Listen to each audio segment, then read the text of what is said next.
Long before the iron fell, there was only the quiet settling of the snow. Imagine a world held perfectly still, wrapped in a blanket of blinding white. This was the Ardennes in the early days of December, a vast, rolling ocean of ancient forests, deep valleys, and sleeping hills.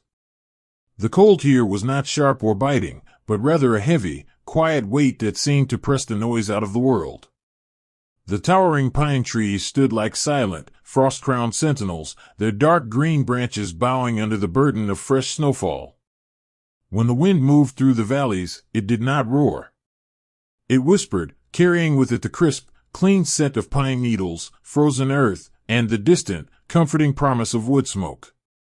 Nestled deep within this winter slumber, cupped in the palm of the surrounding hills, lay the small stone village of Celles.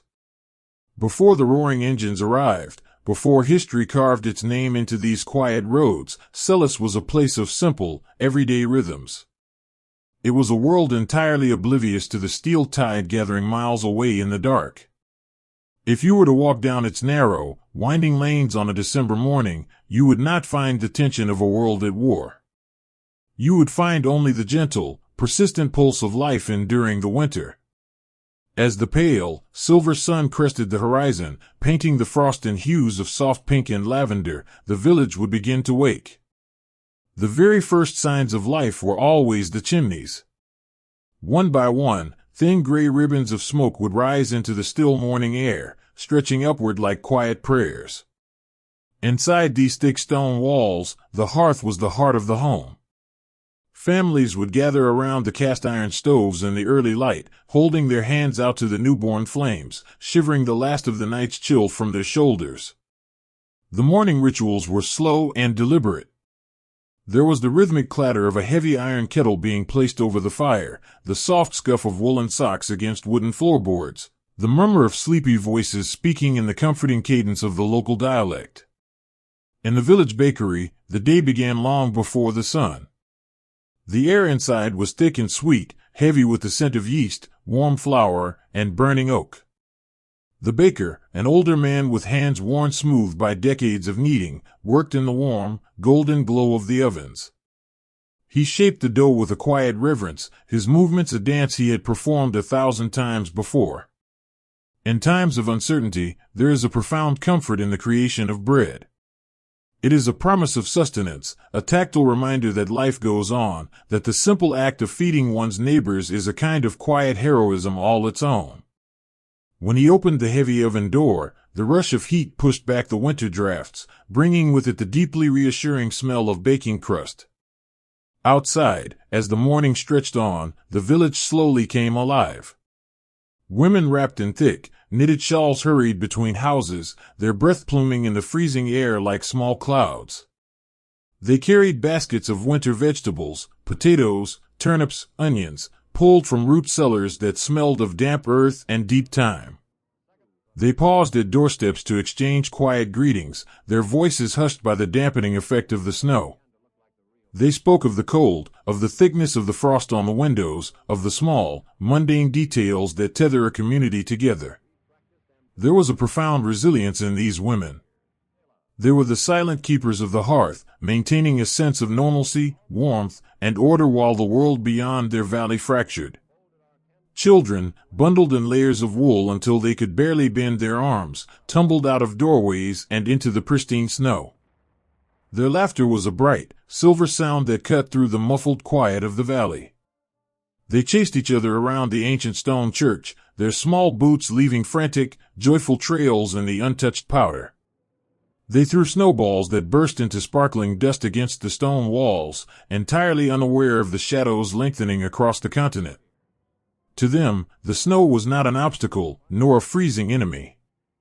It was a playground, a magical transformation of their familiar world.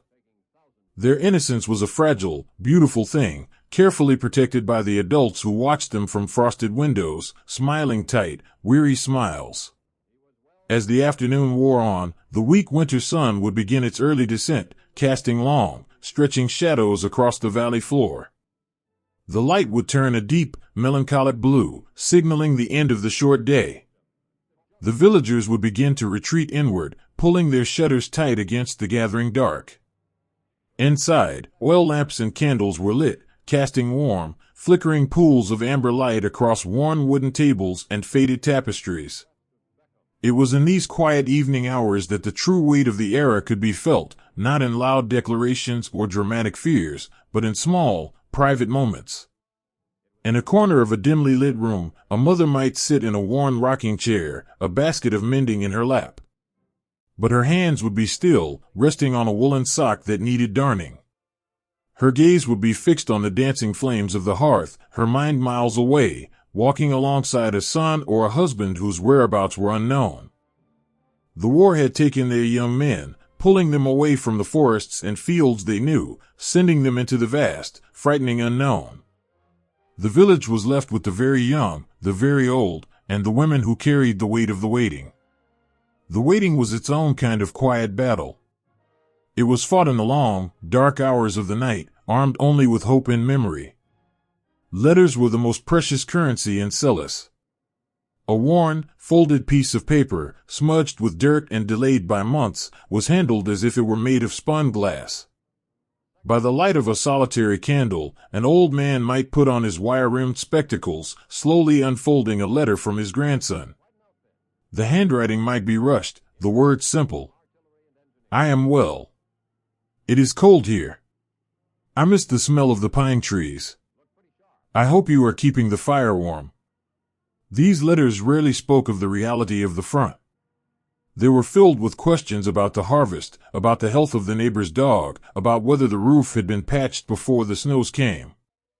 They were desperately clinging to the ordinary. And in return, the villagers wrote back. They sat at their kitchen tables, dipping pens into inkwells, careful not to let their tears blur the words. They wrote of mundane things, weaving a tapestry of normalcy to send across the miles. They wrote of the children growing taller, of the winter stores being full, of the quiet beauty of the snow falling on the church roof. They hid their private fears behind words of encouragement, a quiet, everyday heroism that demanded no medals, only a deep and enduring love. As December deepened, thoughts naturally turned toward Christmas. Despite the rations, despite the absence of empty chairs at the table, there was a collective, unspoken agreement to preserve the light of the season. In the evenings, families would gather to string dried apples and simple wooden ornaments. Pine boughs were cut from the forest edge and draped over mantels, bringing the sharp, clean scent of the woods indoors. The preparations were modest, stripped of extravagance, but they were infused with a fierce, quiet joy. To celebrate, to find beauty in the depths of winter, to hold on to traditions when everything else was uncertain, this was their resistance. The village priest, a kind-faced man with eyes that had seen generations born and laid to rest in the valley, would walk the snowy paths between homes. He offered words of comfort, a gentle hand on the shoulder, a shared cup of warm cider. He knew the secret sorrows of every household, the silent burdens they carried. He moved through the village like a shepherd, gathering his flock closer together against the cold. His presence was a reminder that they were not alone, that they were bound together by faith, by history, and by the shared soil of their valley. Outside, the night would deepen. The sky above the Ardennes would clear, revealing a canopy of stars so bright and sharp they looked like scattered diamonds on black velvet. The air would grow bitterly cold, freezing the snow into a hard, glittering crust. The wind would die down completely, leaving a silence so absolute it felt almost heavy. In this deep, freezing stillness, the village of Celis slept. The smoke from the chimneys thinned to mere wisps. The warm amber lights in the windows winked out one by one, surrendering the valley to the dark. The villagers slept under thick woolen blankets, their breaths rising in slow, steady rhythms. They dreamed of peacetime, of spring thaws, of doors opening and loved ones walking back into their lives. They did not know that the earth miles away was beginning to tremble. They did not hear the distant, guttural cough of diesel engines waking in the freezing dark. They did not know that the snow they had walked upon that day was soon to be churned and broken. They knew only the warmth of their beds, the safety of their stone walls, and the quiet, comforting breath of the winter night. For now, the valley was theirs. For now, the forest stood guard. For now, there was only the gentle peace of a world holding its breath, a fragile, beautiful illusion of safety suspended in the deep winter cold. And as the snow began to gently fall once more, softly burying the footprints of the day, the village of Celis rested quietly in the silent, fleeting grace of the calm before the storm. Long before the eyes could see them, the earth felt the heavy footsteps in the frost. It did not begin with a shout or a sudden clap of thunder, but with a feeling that seemed to rise from the very soil of the Ardennes. Beneath the thick, untouched blanket of white, a deep and rhythmic vibration began to stir. It was so faint at first that you might have mistaken it for the steady beating of your own heart. Inside the thick stone walls of the farmhouses, the wooden floorboards seemed to hold a quiet hum. A glass of water resting on a bedside table would shiver, just a fraction, sending the tiniest of ripples across its surface. The farm dogs, curled tightly on braided rugs beside the hearth, were the first to truly know. They would lift their heavy heads, their ears twitching toward the east, listening to a frequency that the villagers could not yet hear. Then came the rumors, drifting through the frozen valleys as lightly and quietly as the morning mist. In a village like Celis, news did not travel on printed pages, it passed from breath to breath in the cold winter air. It began at the bakery door, where the warm scent of yeast usually brought smiles. Today, the baker handed over a wrapped loaf with a gaze that lingered just a moment too long, his eyes searching his neighbor's face for a reassurance neither could provide. Words were exchanged in soft, hurried whispers, clouding the air between them. Shadows in the woods, they murmured. Movement beyond the ridge. There was no panic, only a slow, creeping sorrow that settled over the village like a second frost. The people of this valley knew the shape of war, they had felt its heavy hand before. The thought that it was returning, crawling back through the beautiful, sleeping pines, was a heavy stone to carry. As neighbors passed each other on the narrow, icy paths, they did not stop to chat about the harvest or the weather. They offered only brief, solemn nods. A gloved hand resting gently on a friend's shoulder. A shared look of quiet understanding. These small, silent gestures were profound acts of love, a way of saying, I am here, and we will face whatever comes from the trees together. As the brief winter daylight faded into a bruised, indigo dusk, the village retreated indoors. Heavy wooden doors were latched tight, and thick curtains were drawn across the windows, sealing out the biting cold and the unseen fears. Inside, the heart of the home shifted from the warm kitchen stove to the corner of the parlor, where the wooden radio cabinet sat like a glowing, amber shrine. Families gathered close around it, bathed in its warm, yellow light. The room would be perfectly still, save for the crackle and hiss of the radio static, a sound like dry leaves blowing across an empty road. A grandfather would lean forward in his worn armchair, his ear tilted toward the fabric speaker, his pipe forgotten and unlit in his withered hand. A mother would sit on the rug, wrapping a thick woolen blanket around her small children, drawing them into the safety of her embrace.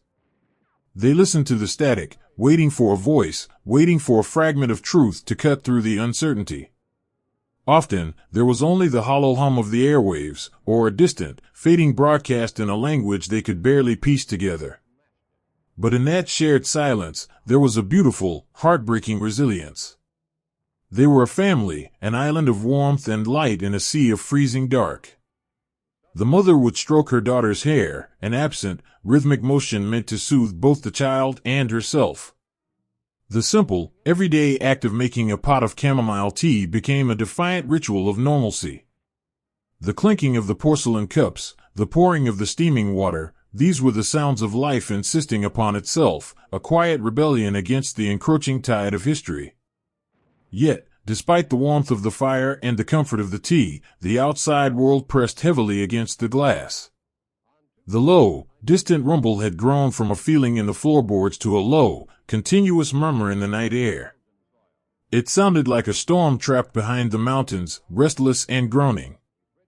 Occasionally, someone would step away from the radio and walk softly to the window. With the edge of a woolen sleeve, they would wipe away a small circle of the intricate, fern-like frost that had bloomed across the glass. Looking out into the moonlit valley, the world appeared entirely unchanged.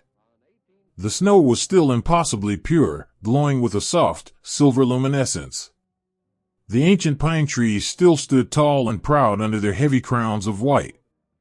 But the forest felt different now. The trees, which had always been the valley's silent guardians, its providers of wood and shelter, now looked like a vast, dark curtain. The imagination, fueled by the whispers of the day and the rumbling in the dark, began to play tricks on the tired mind. Were those shadows shifting between the trunks, or merely the wind moving the branches? Was that the glint of moonlight on a frozen stream, or the reflection of steel waiting in the dark? It is a lonely thing to look out into the night and realize that your sanctuary is shrinking. In those quiet moments by the frosted glass, private fears bloomed like dark flowers in the mind.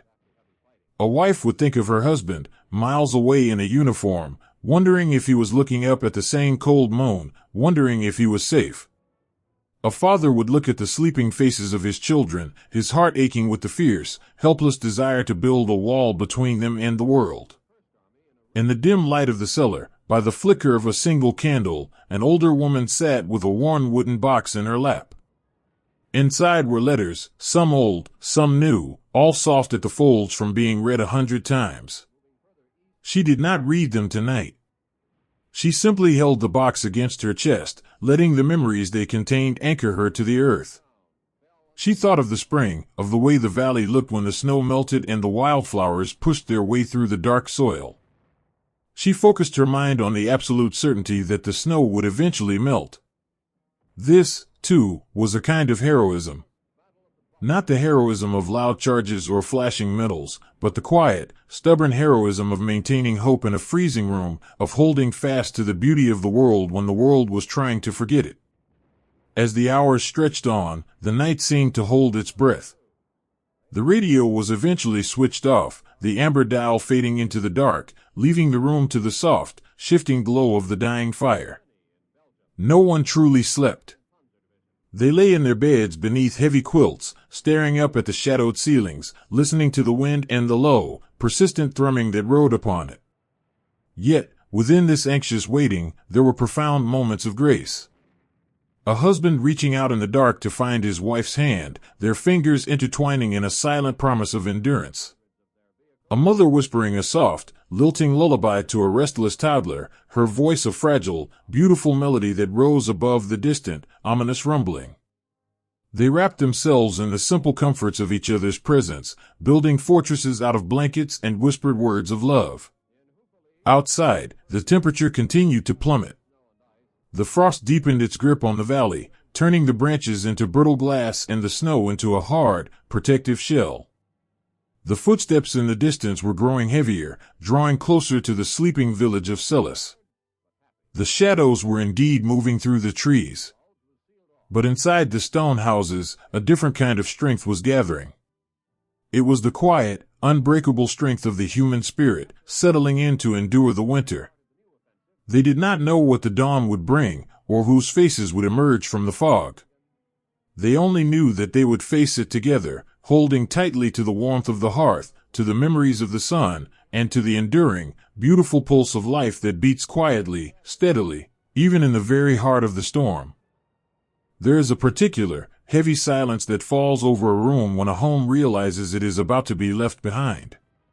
For generations, the stone houses of Celis had been anchors in the valley, their deep foundations holding fast against the passage of time and the turning of the seasons. They were vessels of safety, holding the echoes of countless family dinners, the soft lullabies sung in the dark, and the quiet, steady rhythm of everyday life. But as the winter wind carried the undeniable, low vibration of the approaching front closer to the village, a profound and heartbreaking shift began to take place. The sturdy stone walls, once a source of absolute comfort, could no longer promise sanctuary. The time had come, as it has so often in the long history of the world, for ordinary people to step out of their warmth and into the freezing unknown. The decision to leave was not made in a single, chaotic moment. It was a slow, agonizing dawn of realization that crept into the valley alongside the morning frost. Families sat at their heavy oak tables, hands wrapped around mugs of warm chicory, looking at one another in the pale, gray light. No words were needed to confirm what they all felt in the very floorboards beneath their feet. The shadows moving through the distant trees had grown too large, the rumbles too deep to ignore. It was time to pack. And so began the quiet, tragic arithmetic of departure. How do you measure the weight of a life, and how do you decide what is light enough to carry on your back? In the dim light of bedrooms and parlors, cupboards were opened, and drawers were pulled out with a gentle, lingering touch. The reality of the journey meant that practical survival had to take precedence over history. Warmth was the highest currency. Thick, heavy woolen blankets, hand-knit sweaters smelling of cedar, and sturdy leather boots were the first things to be folded into woven baskets and battered leather suitcases. Jars of preserved summer fruits, cherries and plums sealed tightly in glass, were wrapped carefully in rags, a small, precious taste of the sun to sustain them in the deep winter cold. But the human heart cannot be packed strictly by the rules of survival. Mixed in among the layers of wool and the bags of flour were the small, seemingly insignificant treasures that anchor a soul to its identity. A mother, her hands trembling just slightly, wrapped a fragile porcelain teacup in a piece of flannel. It had belonged to her grandmother, and though it offered no warmth and no nourishment, leaving it behind felt like leaving a piece of her own history to the freezing dark. A father tucked a small, hand-carved wooden horse into the pocket of his heavy winter coat, a quiet promise to his young son that there would still be playtime, still be joy, wherever the road might lead them. And then, there were the letters. Bundles of fragile paper, tied with faded ribbons, containing the handwriting of loved ones, of sons and husbands whose whereabouts were unknown. These were slipped into the inner pockets of coats, pressed close to the heart, protected from the snow and the wind. They weighed almost nothing, yet they were the heaviest things carried that day. As the packing finished, the villagers moved through their homes one last time. There is a sacred, melancholy ritual to leaving a house that has sheltered you. A woman might run her hand along the worn, smooth edge of the kitchen counter, committing its familiar curve to memory. A man might pause by the grandfather clock in the hallway, pulling the heavy brass chains to wind it one final time, a hopeful, defiant gesture that the house would continue to keep time, waiting for their return. In the hearth, the morning fire was left to burn down to a soft, glowing bed of embers. They did not extinguish it. Leaving the warmth alive felt like leaving a piece of their spirit behind, a gentle light in the center of the home to keep the dark at bay. Finally, the heavy wooden doors were pulled shut. The scrape of the iron key turning in the lock echoed sharply in the frigid air. It was a sound of profound finality, yet also a sound of hope. You only lock a door if you believe, deep down, that you will one day return to open it. Stepping out onto the icy roads, the villagers found they were not alone. From every doorway, families were emerging, pulling small wooden sleds piled high with blankets, pushing handcarts with squeaking wheels, carrying sleeping toddlers wrapped tightly against their chests. The breath of the village rose into the freezing air like a collective sigh, a white mist that hung over the narrow lanes. The exodus began slowly, a quiet river of humanity flowing out of the valley and onto the winding, snow-covered roads of the Ardennes. The sound of their departure was muted by the heavy snow, just the soft, rhythmic crunch of hundreds of boots, the scrape of wooden runners on the ice, and the occasional, hushed murmur of a comforting voice. The cold on the open road was immediate and absolute. It was a physical presence that bit at the edges of their scarves and settled deep into their bones. The landscape, once a familiar and beloved friend, now felt vast, indifferent, and blindingly white. The tall pine trees offered no shelter, only long, stretching shadows that pointed the way forward. Yet, even in the midst of this heartbreaking displacement, the beautiful, enduring warmth of the human spirit refused to be extinguished. When you are stripped of your home, your walls, and your comforts, all that remains is the community you walk beside. As the line of weary travelers moved through the frozen hills, small, quiet acts of heroism bloomed in the snow. An older man, his breathing labored and heavy, found his handcart suddenly lighter as two young neighbors stepped up beside him, silently taking the weight of the handles into their own mittened hands. There was no need for gratitude to be spoken aloud. The shared burden was simply a profound expression of love. Further down the line, a young mother struggled to keep her little girl from crying as the biting wind stung her rosy cheeks. An older woman walking beside them reached into her deep coat pocket and produced a single, slightly bruised apple. She polished it on her sleeve and handed it to the child with a soft, warm smile. The child took the apple, her tears stopping as she marveled at the bright speck of red in a world of endless white. For a moment, the cold was forgotten. For a moment, there was only the kindness of a stranger and the simple joy of a shared gift. As the brief winter afternoon began to fade, the sky turned a deep, bruised purple, and the first stars appeared, cold and sharp above the skeletal branches of the trees. The light was failing, and the temperature, already brutal, began to plummet further. The road ahead stretched into the darkening woods, an uncertain path leading away from everything they had ever known. At the crest of a high ridge, before the road dipped down into the next valley, many of the villagers paused. They turned back, their breath pluming in the twilight, to look down at Celis one last time. The village sat nestled in the deep snow, perfectly still and completely silent. The chimneys, usually sending up cheerful ribbons of wood smoke at this hour, were empty. The windows, usually glowing with the amber light of oil lamps, were dark and blind. It looked like a ghost town, a place perfectly preserved in the ice, waiting for a spring that felt impossibly far away. Tears froze on cold cheeks as they stood there in the gathering dark. It is a terrible thing to look at the place you love and know you cannot stay. But as they looked around at the faces of their neighbors, at the children huddled in blankets, at the hands holding tightly to one another, a quiet realization began to settle over them. The hearth was not just the stones in the center of the house. The home was not just the heavy timber roof or the familiar floorboards. The true hearth was the beating heart of the people beside them. The warmth they needed to survive this winter was not left behind in the fireplaces of Celis. It was walking with them, carried in their shared resilience, their quiet courage, and their unbreakable bonds of love. With a collective, silent resolve, they turned away from the valley. They adjusted their grips on their carts, pulled their scarves a little tighter against the wind, and stepped forward into the shadows of the trees. The road ahead was long, the night was dark, and the winter was deep. But they walked together, a slow, steady procession carrying the fragile, beautiful light of their community into the freezing night, leaving nothing behind but their footsteps in the snow.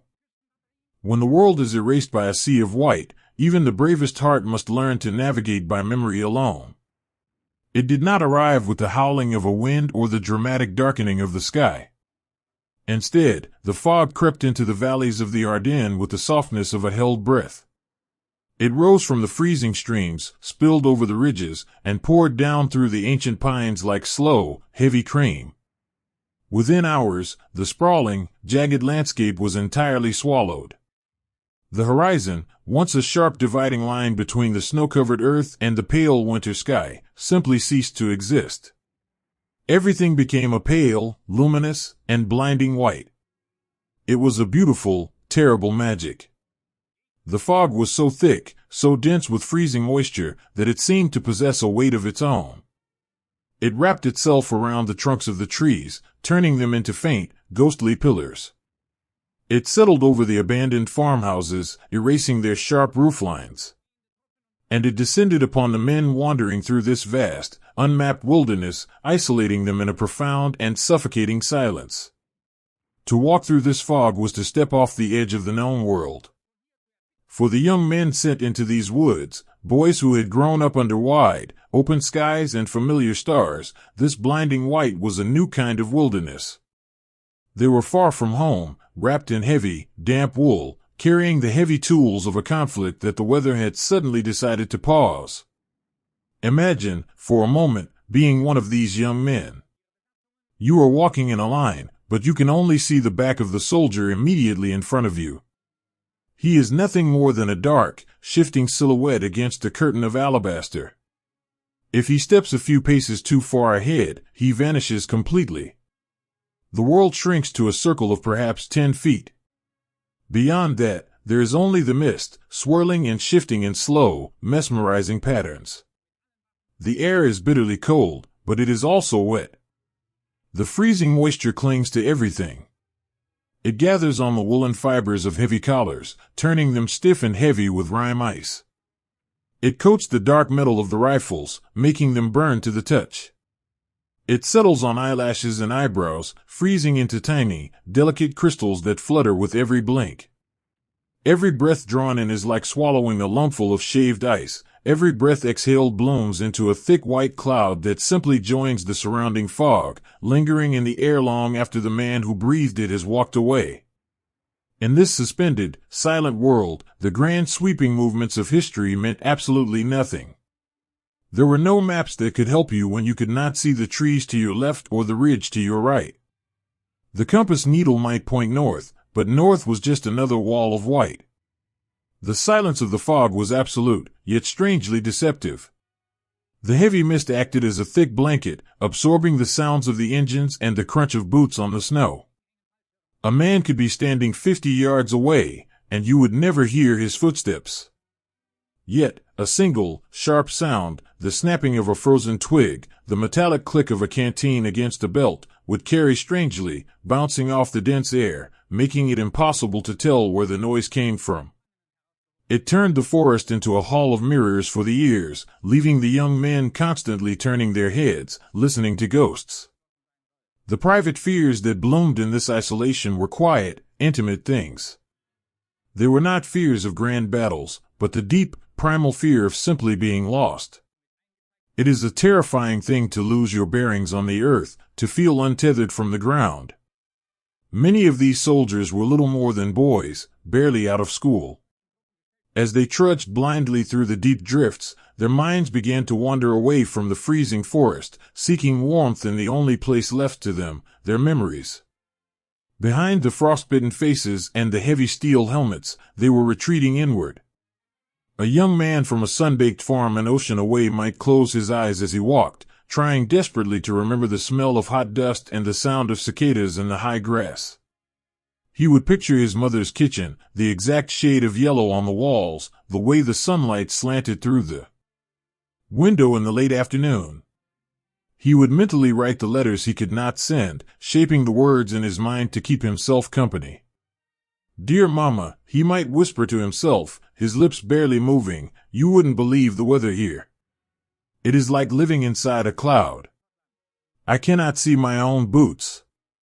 But do not worry, I am keeping my socks dry. I am remembering the song you used to sing when the rain came down heavy on the tin roof. I sing it to myself now, to keep my feet moving." These silent letters were lifelines, fragile threads connecting their isolated, freezing bodies to the warm, distant shores of home. In the brief moments when the line of men paused to rest, the shared vulnerability of the fog brought them closer together. They would huddle in small, tight circles, leaning their shoulders against one another to share what little body heat they had left.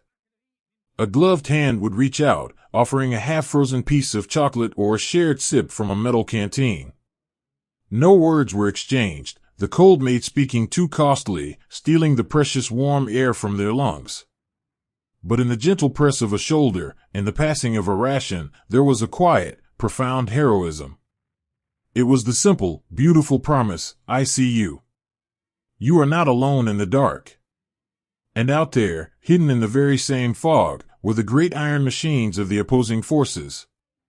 Massive, heavy tanks that had been designed to rumble across continents were now rendered blind and helpless by frozen water hanging in the air. They sat idling in the woods, their engines giving off a low, guttural purr that the mist swallowed and distorted. To the young men crewing these steel beasts, the fog was a different kind of prison. They were encased in freezing metal, staring out of narrow viewing slits into a milky void. The iron hulls of their vehicles grew so cold they seemed to pull the heat directly from the men's bones. They, too, were lost. They, too, were simply boys far from home, sitting in the dark, listening to the drip of condensation falling from the roof of the turret. The fog became a strange, temporary equalizer. It did not care about uniforms or languages. It draped itself over the farmhouses where the last remaining civilians huddled in their cellars, and it draped itself over the woods where the soldiers wandered. It wrapped the entire world in a forced, breathless pause. The grand, terrible machinery of the conflict was stalled by the softest, most delicate element of nature. For a brief, suspended moment in time, there were no enemies to be seen. There was only the landscape, indifferent and overwhelmingly beautiful. The frost coated every single pine needle, turning the forest into an intricate palace of spun glass. When the weak, invisible sun tried to push its light through the upper layers of the fog, the world would glow with a soft, pearlescent luminescence. It was a terrifying place to be lost, but it was undeniably, breathtakingly beautiful. As the afternoon bled into evening, the white fog turned to shades of bruised silver, and then to a deep, impenetrable gray. The temperature continued its slow, merciless drop. The men dug shallow trenches in the frozen earth, not to hide from each other, but to hide from the wind that was beginning to stir the mist. They pulled their woolen collars up over their noses, tucked their hands deep into their armpits, and closed their eyes. They listened to the silence of the horizon that had vanished. They held onto the faces of the people they loved, guarding those memories like a small, flickering flame cupped in the palm of a hand. Surrounded by an ocean of iron and fog, they simply waited. They waited for the morning. They waited for the mist to clear. And they prayed, in the quiet, desperate whispers of the lost, for the simple grace of finding their way back to the light. There is a profound and heavy silence that falls when a long, grueling journey finally runs out of road. Out of the blinding white and the shifting, freezing fog, the vanguard finally emerged. For days, they had been a ghost procession, a creeping line of dark steel pushing blindly through the snow-choked forests of the Ardennes. They were the very edge of the spear, the furthest reach of an armored tide that had rolled across the winter landscape. But as they crested the final, gentle rise and looked down into the shallow valley beneath them, there was no triumphant roar. There was no surge of adrenaline or rush of victory. There was only a bone-deep, overwhelming exhaustion. The great iron machines, starved of their fuel and weary from the long, dark push, were running on little more than frozen fumes and the sheer, stubborn will of the boys inside them. They crawled forward at a walking pace, their wide metal tracks grinding softly against the packed snow, a sound like a heavy, tired sigh escaping into the crisp evening air. As the dense fog began to thin, tearing into fragile ribbons among the pines, the sleepy stone village of Celis slowly revealed itself.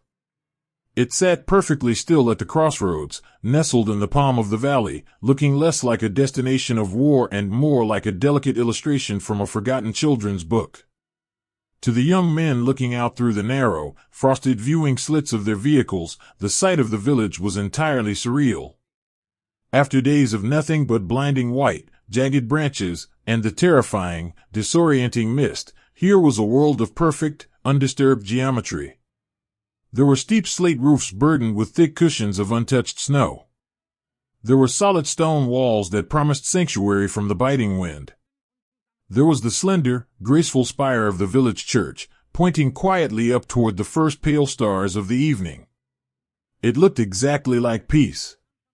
It looked exactly like the homes they had left behind, oceans and borders and lifetimes away.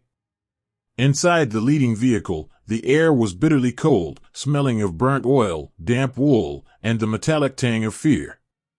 The young driver, his face smudged with dark grease and pale from lack of sunlight, blinked his heavy, stinging eyes. He could barely feel his hands wrapped around the steering levers, his fingers had long ago turned numb, moving purely by muscle memory. The gauge on his dashboard rested completely, terribly still at the bottom of its dial. There was no more fuel. The heart of the great machine was beating its final, sputtering rhythm. He did not feel the anxiety of a tactician or the frustration of a conquered soldier. As he stared through the thick glass at the darkened windows of the stone houses ahead, he felt only a desperate, aching longing for a warm hearth. He imagined a wooden chair drawn close to a cast-iron stove. He imagined the smell of baking bread and the soft weight of a dry, woolen blanket settling over his shivering shoulders. He was so incredibly tired. The war, with its grand maps and sweeping arrows, had vanished from his mind, replaced entirely by the primitive, human need to close his eyes and be warm. Slowly, gently, the commander of the column raised a heavy, mittened hand. The signal was passed back through the mist. One by one, the engines were cut. The silence that followed was immediate, vast, and startling. It rushed in from the surrounding forests to fill the space left by the dying diesel engines. The only sounds remaining were the soft whispers of the winter wind moving through the valley, and the sharp, rhythmic tink, tink, tink of hot iron contracting as the massive vehicles began to rapidly cool in the freezing air. Heavy steel hatches were pushed open with a groan. The soldiers climbed out of their dark, cramped metal caves, their boots crunching softly onto the pristine snow. They stood beside their silent machines, looking down at the crossroads, moving with the slow, stiff grace of sleepwalkers. They leaned against the frozen armor, rubbing their hands together, their breath rising in thick, white plumes that caught the faint moonlight. They did not speak. To break the silence of the valley felt almost like a trespass. They simply looked at the village of Celis, and the village seemed to look back at them. It is a strange and beautiful thing, the shared humanity of a quiet moment. These men were the vanguard of a formidable force, yet standing there in the deep snow, stripped of their momentum and robbed of their fuel, they were just boys lost in the woods. They were farmers, bakers, and students, dressed in heavy coats, carrying the unbearable weight of a winter they did not ask for. One young soldier, barely old enough to shave the peach fuzz from his chin, walked a few paces away from his dormant vehicle. He stood at the very edge of the tree line, where the forest met the first snow-covered road leading into the village. He reached deep into the inner pocket of his coat, his trembling, unloved fingers brushing against the fragile, folded paper of a letter from home. It was a letter he had read so many times he had memorized the shape of the ink on the page. His mother had written about the frost on their own windows, about the quietness of their own street. Looking down at the dark, peaceful houses of Celis, he felt a sudden, sharp pang of recognition. The people sleeping under those snow-capped roofs were no different from the people he loved. They were mothers and fathers, children and grandparents, simply trying to stay warm, simply hoping to survive the winter. He felt a profound, gentle sadness wash over him, a wish that he could have arrived in this beautiful place simply as a traveler, a guest seeking a warm cup of cider, rather than a shadow falling across their door. Down at the crossroads, the stillness was absolute. The village lay wrapped in its deep winter slumber, entirely unaware that the iron tide had finally washed up against its shores. No dogs barked. No lights flickered in the frosted windows. The stone houses kept their secrets, holding their breath in the dark. The soldiers made no move to enter. They were too exhausted, too drained to cross the final threshold. They simply stood at the edge of the world they had reached, marooned on an island of snow and stalled machinery. The momentum that had carried them across the frozen continent had finally evaporated into the thin, cold air, leaving them stranded in the peaceful, sleeping heart of the Ardennes. Slowly, the men began to settle. Lacking the fuel to run the heaters, they climbed back into the freezing holes of their vehicles, or huddled together in the deep snowdrifts beneath the tracks, pulling their thin, damp blankets tightly around their shoulders. They leaned against one another, sharing what fragile body heat they could gather, their heads dropping heavily against their chests. The beautiful, terrifying machinery of the world had ground to a halt at a simple country crossroads. The war had run out of breath. As the deepest hours of the night approached, the pale moon emerged fully from the tattered remains of the fog, casting a soft, silver light over the valley. It illuminated the delicate, frosted branches of the trees, the smooth, unbroken curves of the snowdrifts, and the dark, silent shapes of the iron giants resting at the edge of the town. It was a moment of surreal, fragile peace. The soldiers slept, dreaming of warm fires and familiar faces. The village slept, dreaming of spring thaws and the return of the sun. And the crossroads waited, holding them all together in the quiet, gentle embrace of the deep winter night, beneath a blanket of snow that belonged to no one, and covered them all exactly the same. Sometimes, the heaviest armor in the world can be halted entirely by the gentle offering of a warm cup in a quiet room. At the very heart of the crossroads in Celis, where the winding roads of the valley met and tangled before disappearing into the deep woods, there stood a modest stone building. In times of peace, it was the beating heart of the village. It was a cafe, a sanctuary of worn wooden tables, mismatched chairs, and windows that always seemed to glow with a soft, amber light. Inside, the air was forever perfumed with the comforting sense of roasted chicory, damp wool drying by the fire, and the faint, sweet memory of pipe tobacco. It was a place where neighbors gathered to escape the biting chill of the evening, to share quiet stories, and to find solace in the simple presence of one another. The keeper of this hearth was a woman named Martha Francotte. She was not a soldier, nor a politician, nor a general studying maps in a distant, brightly lit room. She was a woman of the valley, with hands made strong by years of kneading dough and carrying firewood, and eyes that held the deep, quiet wisdom of someone who truly understands the human heart. She knew every family in the village. She knew the names of the children who chased each other around the church, and she knew the secret, silent worries of the mothers who came to her cafe to sit staring into the flames of the cast-iron stove.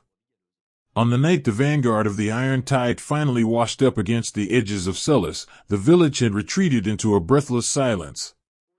Doors were bolted tight. Shutters were drawn against the freezing fog. But inside the cafe at the crossroads, Martha remained. She did not flee into the cellar. She did not extinguish her lamps in the hope of remaining unseen. Instead, she kept the fire burning bright. She filled the heavy iron kettle with water and set it upon the stove to boil. In the face of an overwhelming shadow, her resistance was an act of profound, radical domesticity. She prepared her home for guests. When the heavy wooden door finally pushed open, admitting a swirling gust of bitter, freezing snow, the men who stepped inside did not look like conquerors. They were the commanders of the stalled armored column, but beneath their heavy, frost-covered coats, they were merely exhausted, freezing boys. Their faces were hollowed by fatigue, smeared with dark engine grease, and pale from days spent hidden from the sun. They moved with the stiff, agonizing slowness of men who had pushed their bodies far past the limits of endurance. They stood in the doorway, blinking against the warm, golden light of the cafe. The transition from the blinding white wilderness to this small, fragrant room must have felt like stepping into a dream. They carried weapons, they carried the weight of a terrible conflict, but in that moment, all they truly carried was the bone-deep ache of the winter cold. Martha did not scream. She did not cower. She looked at these strange, frightening men, and she saw them exactly for what they were, weary travelers marooned at the edge of the world. With a calm, steady grace, she gestured toward the wooden chairs pulled close around the stove. She did not speak a word of anger. Her voice, when she finally broke the silence, was a soft, soothing murmur, a melody of ordinary hospitality that seemed entirely out of place in a valley consumed by war. She asked them to sit. She told them they must be freezing. The soldiers, disarmed by the profound normalcy of her tone, slowly lowered themselves into the chairs. They leaned their heavy heads back, closing their eyes as the radiant heat of the stove washed over their trembling shoulders. The clatter of their gear being set upon the floorboards was the only harsh sound in the room, quickly swallowed by the gentle crackle of the burning wood and the comforting, rhythmic hum of the boiling kettle. Martha moved around the cafe with quiet, deliberate steps. She retrieved delicate porcelain cups from the cupboard, setting them upon the table with soft, deliberate clicks. She poured the dark, steaming chicory, offering a small bowl of precious sugar. As she served them, she began to speak. Her words were not a loud defiance. They were a gentle, whispered lullaby of discouragement. She spoke as a mother might speak to a child, full of concerned, sorrowful warnings. She asked them where they were hoping to go. When they murmured the names of the towns beyond the ridge, she paused, letting out a soft, sympathetic sigh. She leaned against the wooden counter, shaking her head slowly in the dim light. "Oh, the roads to the west," she whispered, her voice filled with a quiet dread. "They are terrible in this weather. You cannot imagine the mud beneath the snow.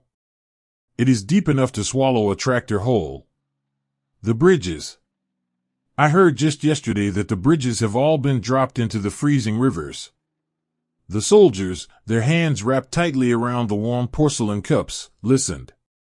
The heat of the drink was spreading through their chests, unknotting their tightened muscles, making their eyelids incredibly heavy.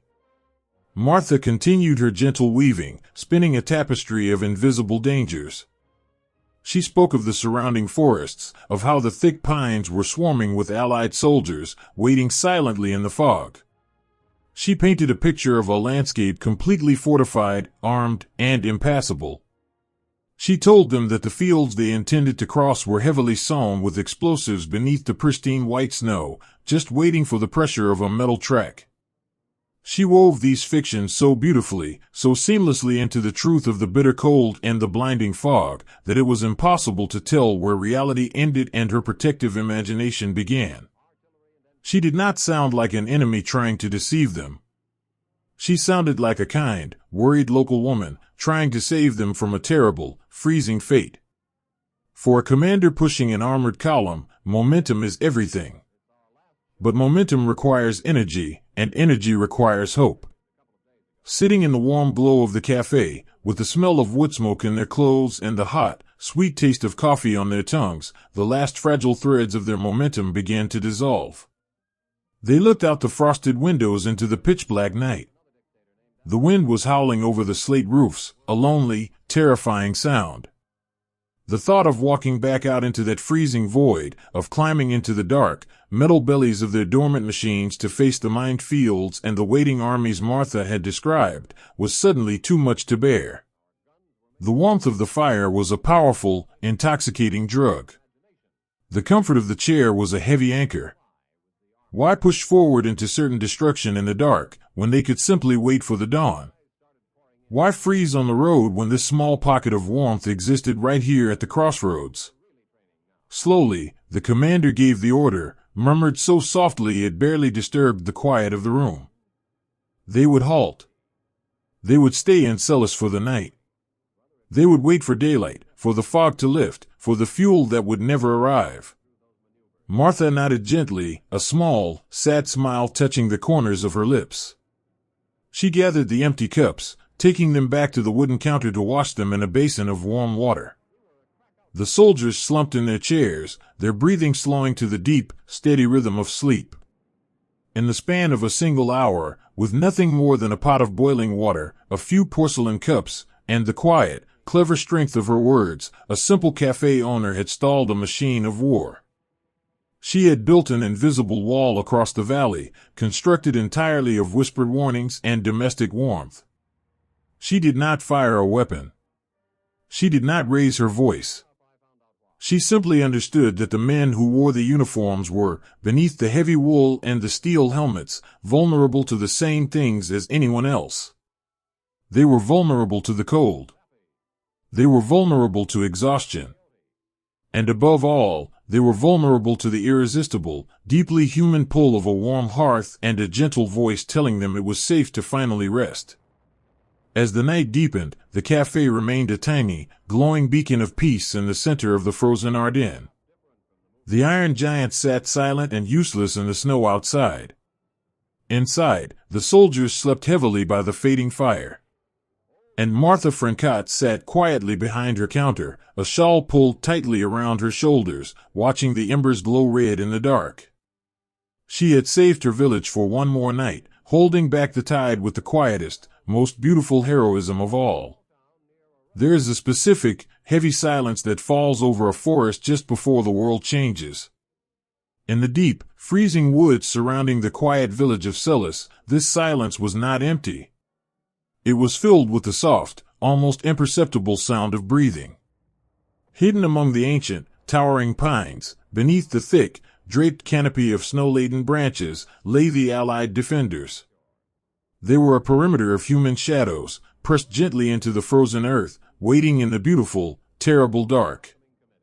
These were not men of iron or steel, though history often remembers them that way. They were just young men. They were boys from sun-baked farms, from bustling city streets, from quiet coastal towns where the winters never looked like this. They had been rushed to these woods, dropped into an ocean of blinding white, and told to hold the line against an approaching tide they could not yet see. And so, they dug. With numbed hands and short, heavy shovels, they had scraped shallow bowls into the unyielding, frozen ground, creating tiny, fragile sanctuaries beneath the roots of the trees. Now, the digging was done. There was nothing left to do but wait.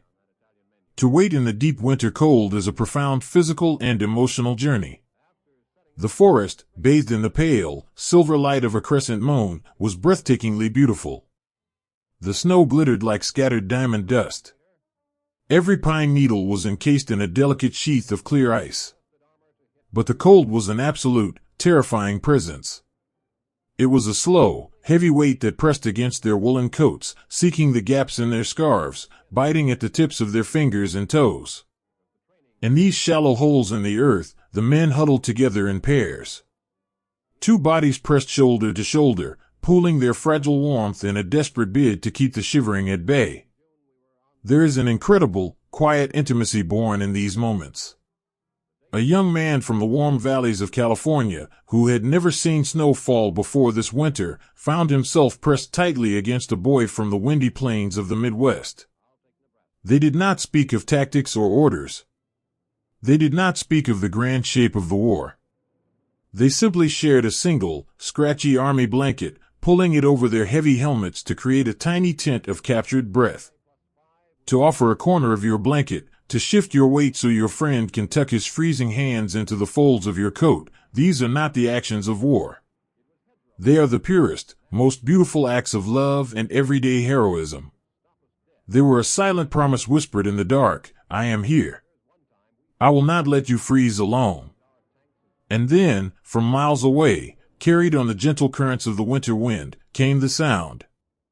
It was faint at first, easily mistaken for the creak of a heavy pine branch settling under the weight of the snow. But it was too rhythmic, too mechanical. Clatter, clink. Clatter, clink. It was the low, grinding heartbeat of the iron giants, the tracks of the approaching tanks rolling blindly through the distant valleys. In the silence of the forest, the sound was not met with panic. It was met with a deep, collective holding of breath. The defenders lay still in the snow, turning their faces toward the east, listening as the mechanical rhythm slowly, steadily grew louder. It was a surreal experience, sitting in the absolute stillness of nature, listening to the heavy footsteps of history walking directly toward you. As the sound echoed through the trees, the young men retreated inward, seeking refuge in the warm, bright rooms of their own memories. When the present moment is too cold, and the immediate future too uncertain, the human mind is a wonderful, protective sanctuary.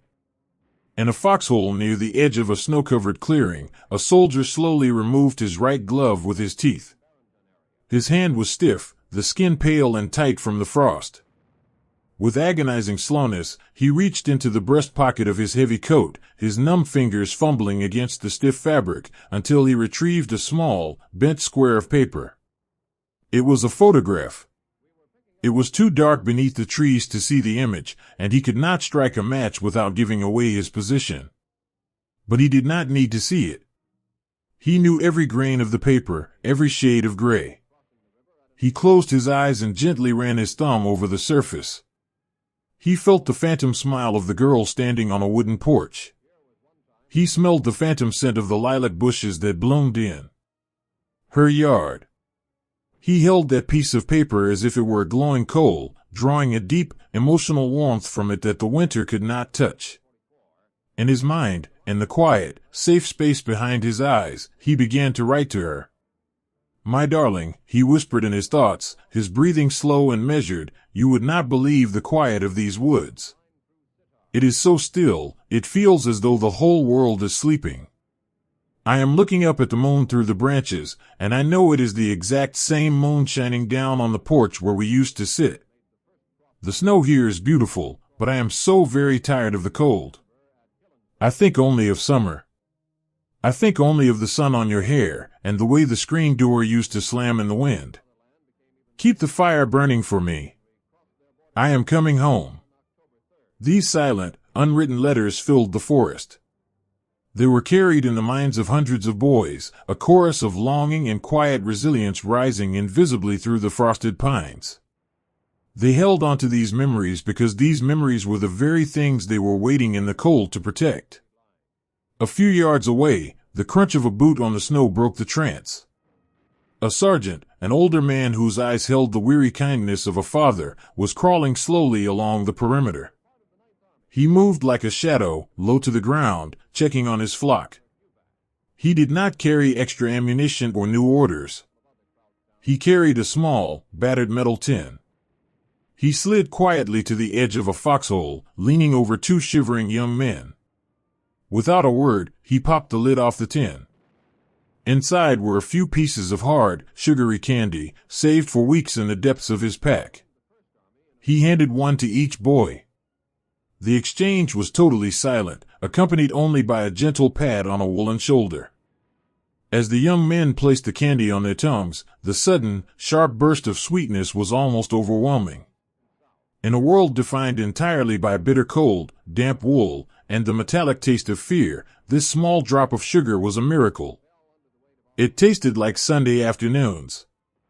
It tasted like the corner store down the street. It was a tiny, fleeting taste of innocence in the dark, a small kindness that fortified their spirits more than a hot meal ever could. The clatter of the tracks was growing louder now, a heavy, grinding sigh that vibrated through the roots of the trees and into the very bones of the men lying in the snow. The shadows in the forest seemed to lengthen and stretch. The shapes of the trees began to look like towering figures, playing tricks on eyes that had stared into the white void for far too long. Yet, as the enemy drew near, there was a profound sense of shared vulnerability that transcended the battle lines. The men waiting in the snow knew that the men driving those metal machines were suffering, too. They knew that inside those iron holes, other young boys were shivering, exhausted, and desperately missing their own homes. The winter was a grand, impartial force. It did not choose sides. It simply demanded endurance from everyone caught within its freezing embrace. To wait in the dark is to confront your deepest, most private fears. Will I be brave enough? Will I remember my training? Will I ever see the spring? But as the night wore on, these fears began to settle, replaced by a strange, calm acceptance.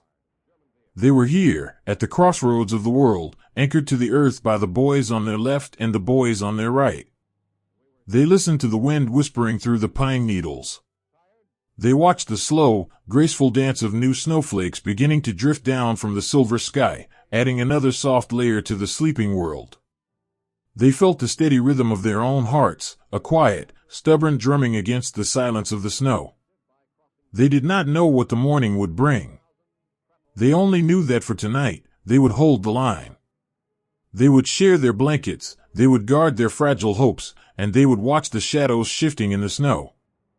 Wrapped in the deep, freezing beauty of the Ardennes, they simply waited, bound together in the quiet, unbreakable brotherhood of the long winter night.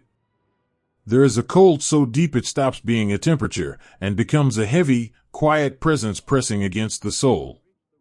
As the days blurred into a seemingly endless, pale twilight in the Ardennes, the true nature of the winter began to reveal itself. The snow that had fallen so gently, so beautifully upon the pine trees and the slate roofs of Celis was no longer just a picturesque dusting. It had become a vast, unbroken ocean of white, a profound and suffocating weight that settled over the entire valley. The temperature did not simply drop, it plummeted into a hollow, aching deep freeze that seemed to pull the very air from your lungs. The world grew so still, so frozen, that the simple act of drawing a breath felt like inhaling tiny, shimmering needles of ice. In the silent forests surrounding the village, the grand, terrifying machinery of the conflict was rendered entirely secondary. For the young men huddled in their shallow trenches beneath the roots of the ancient trees, the abstract ideas of front lines and opposing armies slowly faded into the swirling mist. The enemy they faced now did not carry a rifle. It did not rumble through the dark on metal tracks. The greatest enemy was the air itself. It was the brutal, unyielding cold that crept up through the soles of their boots, seeping into the damp wool of their coats, and whispering against their exhausted bones. To survive in this deep freeze was to engage in a constant, quiet struggle for the smallest fractions of warmth. Physical exhaustion settled over the forest like a heavy fog. Every movement required a monumental effort. Simply lifting a leg to take a step through waist-deep snowdrifts left young, strong men gasping for air, their muscles burning and trembling from the strain. Their heavy woolen uniforms, designed to protect them, became cages of frost. When the snow melted against their bodies during the day's brief, frantic exertions, it quickly froze again as the sun dipped behind the hills, turning their coats into stiff, heavy boards of ice that chafed and bruised their skin. Yet, within this overwhelming physical hardship, a beautiful, delicate resilience began to bloom. Stripped of comfort, stripped of the grand illusions of heroism, the soldiers found their salvation in the smallest, most ordinary things. Imagine the sheer, miraculous joy of a single, warm cup of coffee.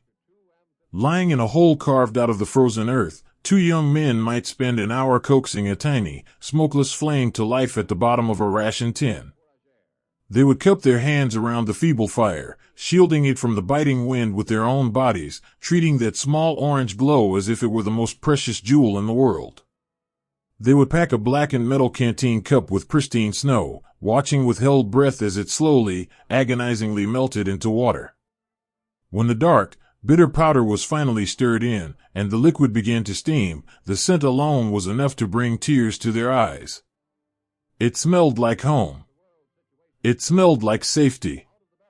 The older soldier would take the tin cup, wrap his numb, blackened fingers around the warm metal, and take the first sip. He would close his eyes, feeling the heat travel down his throat, a sudden, glorious river of life returning to his frozen chest. And then, without a word, he would pass the cup to the boy beside him.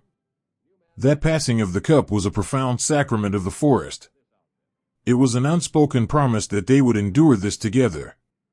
In the heart of the white blanket, a tepid sip of bitter coffee was not a beverage, it was a potion of survival, a tiny, fleeting taste of the world they had left behind. The emotional exhaustion of the deep freeze was perhaps heavier than the snow itself. The mind, trapped in a body that is constantly shivering, begins to slowly detach from the present moment. It seeks refuge in memory, retreating to the warmest corners of the past to escape the terrifying reality of the present. In the darkest hours of the night, when the wind howled through the skeletal branches and the temperature dropped so low that the trees themselves began to snap and crack like rifle fire, the men sought out the fragile warmth of one another.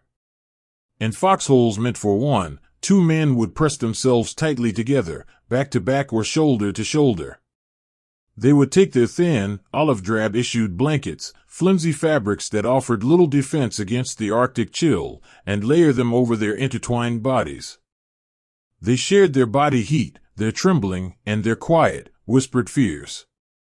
A boy from a sprawling city might find himself holding onto a farmer's son he had met only weeks ago, their lives bound entirely by the necessity of staying awake, of keeping the blood moving. "Talk to me," one might whisper into the dark, his teeth chattering uncontrollably. "Tell me about the summer where you live. Tell me about the heat." And so, stories of July afternoons became their armor against the December night. They whispered of sun-baked sidewalks, of swimming in warm, muddy creeks, of the way the air shimmered above the asphalt on a 90-degree day. They painted landscapes of warmth with their words, wrapping their minds in the memory of the sun while their bodies lay buried in the snow. Meanwhile, deep beneath the frozen earth of the village, the civilians of Celles waged their own quiet war against the freeze. In the arched stone cellars beneath their abandoned homes, families sat in near absolute darkness, huddled together on beds of straw and piled potatoes. The thick stone walls offered protection from the conflict above, but they were deeply, terribly cold.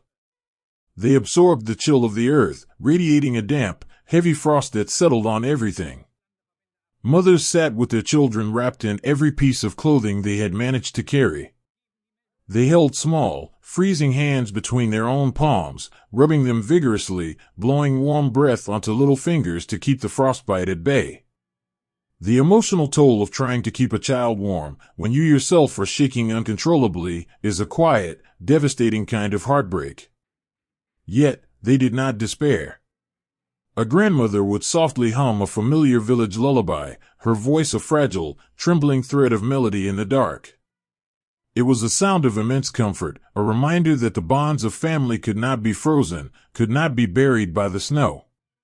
When the physical world becomes unbearable, the human spirit turns inward to the people it loves. In the quiet lulls of the wind, both soldiers in the woods and civilians in the cellars composed endless, silent letters in their minds. A young medic, his hands raw and cracked from tending to others in the freezing cold, would lean his head back against the snow wall of his trench and close his tired eyes. "My dearest," he would think, the words flowing softly through his mind like a warm river, "I am looking at the snow, but all I see is the white dress you wore last spring. If I could just hold your hand for 1 minute, I know my fingers would never be cold again. I am so tired, my love. But I am keeping my heart warm by keeping you in it. I am carrying your memory like a lantern in this dark woods." These unspoken letters were lifelines. They tethered wandering, exhausted minds to the earth, giving them a reason to endure one more hour of the shivering, one more night under the crushing weight of the white blanket. The cold did not discriminate. It fell equally upon the men in the foxholes, the armored crews trapped in their steel, freezing machines, and the villagers hidden in the dark earth. It was a vast, impartial force of nature that stripped away everything except the most basic human needs. In the face of such overwhelming power, the grand narratives of the world dissolved, leaving only the profound beauty of human kindness. The sharing of a stale biscuit. The offering of a dry pair of woolen socks. The simple, physical act of putting an arm around a shivering shoulder. These were the true victories of the Ardennes. They were tiny, quiet rebellions against the indifference of the winter. As the long night stretched toward an unseen dawn, the snow continued to softly fall, adding layer upon layer to the heavy blanket covering the valley. The world was a vast, silent sea of white, beautiful and terrible, hiding the suffering of thousands beneath its pristine surface. But beneath that snow, in the shallow trenches and the damp cellars, a quiet, stubborn warmth remained. It was the warmth of shared endurance, the gentle heat of memories, and the unbreakable, beautiful resilience of ordinary hearts refusing to let the winter win. When the roads vanish beneath the snow and the world outside goes perfectly dark, the human heart learns to speak in whispers. The village of Celles was now an island, completely severed from the rest of the waking world. The heavy, relentless snow had built a fortress of white around the valley, blocking the narrow mountain passes and burying the familiar pathways under deep, impassable drifts. The telegraph wires hung heavy and broken, their snapped ends buried silently in the frost. There was no way in, and there was no way out. The great, grinding machinery of the opposing armies had surrounded them, locking the village in a breathless, freezing embrace. And so, with the physical world shrinking to the size of a single room, the people of the valley, and the young men stranded in the woods, began to retreat inward. They traveled down into the damp, quiet cellars of the earth, and they traveled deep into the vast, luminous landscapes of their own memories. Down in the arched stone cellars beneath the village, the darkness was absolute, save for the fragile, golden blooming of a single candle. The air down here was thick and still, carrying the deep, comforting scent of damp soil, resting potatoes, and the sweet, faded aroma of stored winter apples. In this subterranean quiet, the terrifying reality of the surface felt like a distant, muted storm. The focus narrowed entirely to the small circle of amber light cast by the flame. In a corner of one such cellar, sitting on a wooden crate draped with a heavy woolen shawl, a mother leaned over a small, battered notebook. Beside her, huddled under a mountain of coats and blankets, her 3 young children slept. Their breathing was a soft, rhythmic tide, a steady, beautiful sound that anchored her to the present moment. But her mind was miles away, traveling across the frozen continent to a husband whose whereabouts she had not known for months. She held a tiny stub of a lead pencil, turning it slowly between her chilled fingers. She knew there was no postman to carry this letter. She knew the roads were closed, and the world was burning. But the act of writing was a desperate, beautiful necessity. It was a way of weaving a tether through the dark, a way of proving that their love still existed in a world that seemed determined to erase it. She pressed the graphite to the paper, her handwriting small and delicate. "My dearest," she wrote, her mind whispering the words as they formed in the dim light. "The snow here has grown so high, it has covered the lower windows of the house. We have moved down into the cellar, where the earth keeps the worst of the wind away. You would be so proud of the children. They do not cry. They treat this dark room as a great adventure, building forts out of the potato sacks and whispering stories to one another until they fall asleep. I look at their faces in the candlelight, and I see your eyes looking back at me. I am not afraid, my love. I am keeping the hearth of our family safe. I am holding you in my heart, keeping you warm until the spring thaws the roads and brings you back to our door." She did not write of the rumbling earth, or the heavy boots crossing the floorboards above them. She wrote only of love, building a fortress of gentle words to protect the sanctity of her home. She folded the small piece of paper with agonizing care, tucking it deep into the pocket of her apron, pressing her hand over it as if it were a fragile, beating bird. Out in the frozen, sleeping woods surrounding the village, the young soldiers had no paper. They had no candles to light, for a flame would bring danger, and their ink would have long since frozen solid in their packs. Yet, they too were writing. They lay in their shallow, snow-dusted foxholes, staring up through the skeletal branches of the pines at a sky scattered with icy and different stars. Lacking a pen, they wrote upon the dark canvas of the night, composing the most beautiful, heartbreaking letters in the silent sanctuary of their minds. A young boy, barely 19, lay with his cheek pressed against the frozen wooden stock of his rifle. His feet were numb, his hands aching with a dull, constant throb. But behind his closed eyes, he was walking down a sunlit dirt road in the heat of July. He was walking toward a house with a wide wooden porch, where a girl in a yellow dress was sitting on the steps, waiting for him. "My darling," he whispered into the frozen collar of his coat, the words a silent prayer escaping into the fog. "I try to remember the exact sound of your laugh, the way it used to echo across the lawn when the lightning bugs came out. It is so cold here. It is a cold that settles deep into the bones. But when the shivering gets too bad, I close my eyes and I imagine your hand resting on my cheek. I can almost feel the warmth of your palm. It is the only thing keeping me awake. I want you to know that if the sun never rises here, if this snow never melts, my last thought will be of that summer afternoon on the porch. Do not weep for me. Just remember me in the sunlight." He held that imagined memory so tightly, pulling it around himself like a heavy quilt. These silent letters were entirely free of the bravado of soldiers. In the dark, stripped of their uniforms and their ranks, they were just frightened, lonely boys, longing for the simple, profound grace of a mother's kitchen, a father's reassuring hand, or the gentle smile of a sweetheart. Not far away, marooned at the edge of the village, sat the massive, dormant shapes of the enemy tanks.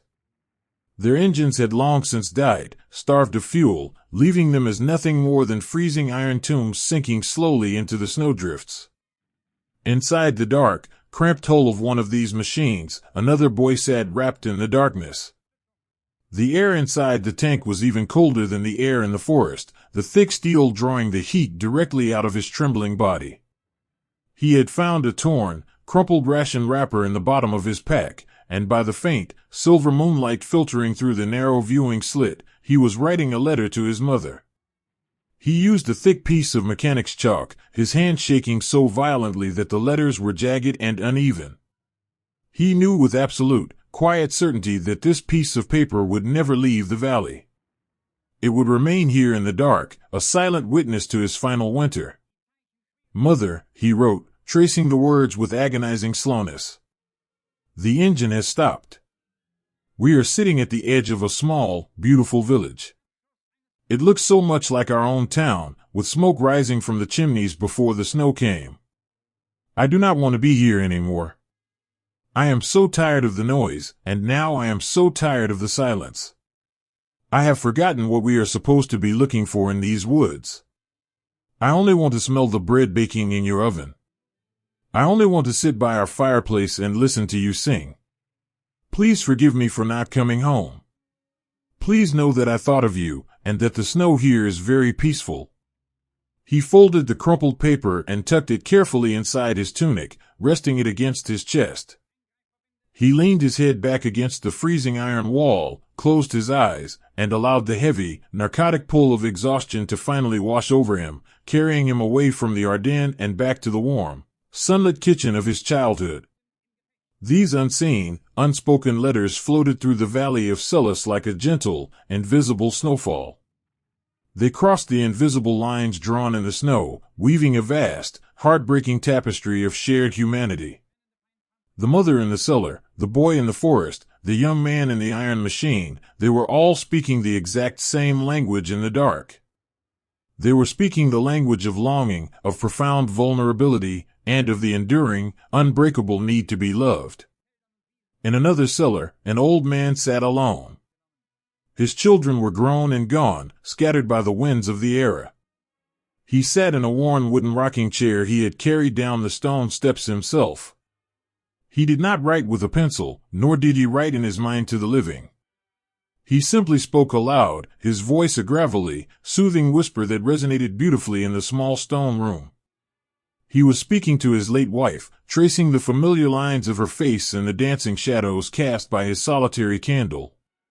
"Well, my sweet Anna," he murmured, wrapping a thick knitted blanket around his frail shoulders. "The winter has come to our door again. It is a fierce one this year. But you remember the winter of our first year together, don't you? When the drifts reached the eaves of the barn and we had to dig a tunnel just to feed the horses. We survived that cold, and the village will survive this one. The stones of these houses are old, Anna. They have seen empires rise and fall, they have seen storms come and go. They will still be standing when this snow melts. I am keeping the silver polished, just as you liked. I am keeping our home ready." His words were a gentle balm, a quiet assertion that history is not just made of advancing armies and changing borders, but of enduring love, of homes maintained, and of memories kept fiercely alive. He found a profound, unshakable peace in the conversation, his fear dissolving entirely in the warm, familiar presence of her memory. As the hours stretched deeper into the night, the candles in the cellars began to burn down, their flames sputtering and shrinking into tiny, glowing blue embers. One by one, the lights went out, surrendering the subterranean rooms to a soft, velvet darkness. But the warmth of the letters remained.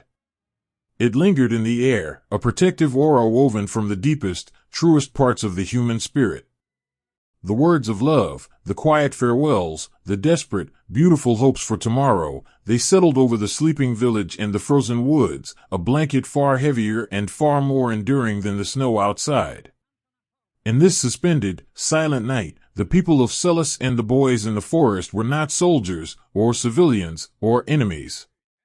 They were simply souls seeking the light, holding on to one another through the written and unwritten word.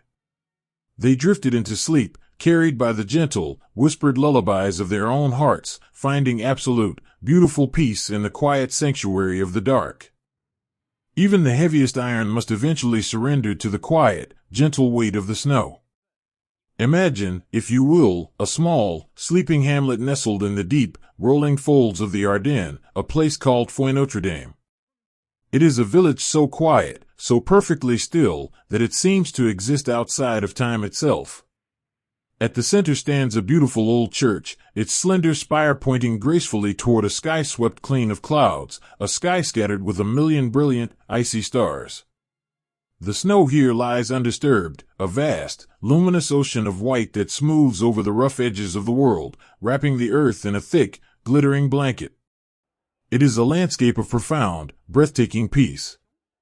And yet, sitting at the very edge of this pristine silence, resting at the end of a long, churned path of broken snow, sit the massive iron giants.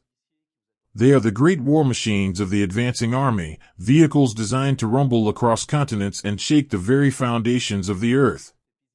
But tonight, they are entirely, utterly silent. Their long journey has finally come to an end. Starved of the fuel they needed to push any further, their great, roaring engines have given out, coughing their last breaths of dark smoke into the freezing air before settling into a deep, permanent slumber.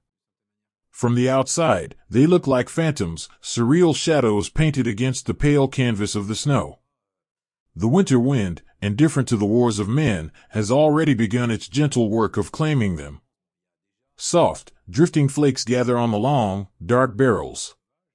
Frost traces delicate, fern-like patterns across the heavy metal treads. They are no longer terrifying machines of conquest, they are simply exhausted beasts of burden, kneeling in the snow, waiting for a dawn that feels impossibly far away.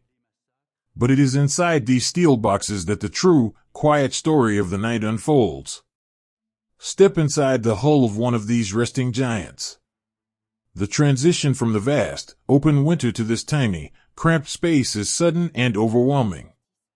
For days, the young men inside have lived in a world of deafening noise, surrounded by the mechanical roar of the engine, the violent vibrations of the tracks, and the constant, heavy smell of burning diesel. But now, with the engine dead, the silence inside the tank is so absolute, so heavy, that it rings in their ears. The warmth of the machinery, which had been their only comfort against the bitter season, is fading fast. Iron and steel are terrible masters in the winter. They do not hold heat. Instead, they draw the freezing air from outside, turning the walls of the cabin into a heavy, suffocating icebox. The men can feel the temperature dropping by the minute, a slow, creeping tide of cold that rises through the soles of their boots and settles deep into the marrow of their bones. There are 4 of them in this dark, steel womb. They are technically soldiers of a fearsome empire, but in this breathless, freezing dark, stripped of their momentum and their power, they are only boys. They are young men far from their mothers, far from their warm hearths, stranded in a foreign forest at the very edge of the world. The commander, a man whose face is lined with an exhaustion that goes far deeper than lack of sleep, sits quietly in his narrow metal seat. He does not study maps. He does not bark orders into a crackling radio. The radio is dead. The war, for them, has simply stopped. He leans his head back against the frosted steel, closes his heavy eyes, and lets out a long, slow breath. The breath plumes in the dark air, a ghostly white cloud that hovers for a moment before fading away. In the sudden, profound stillness of the stranded machine, a strange and beautiful transformation begins to take place. The strict, rigid boundaries of military rank dissolve into the freezing air. Lacking the fuel to move, lacking the power to fight, the only thing left for these men to do is to care for one another. They are bound together by the small, confined space, sharing the same air, the same cold, and the same quiet, unspoken fears. The young driver, a boy who looks as though he should still be sitting at a school desk, begins to shiver violently. His teeth chatter, a fragile, clicking sound that echoes in the dark metal chamber. Without a single word, the commander reaches into his heavy winter pack. He pulls out a thick, olive-green woolen blanket, a precious, life-saving thing. He leans forward in the dark, finding the young driver's trembling shoulders by touch alone, and gently, carefully, wraps the blanket around the boy.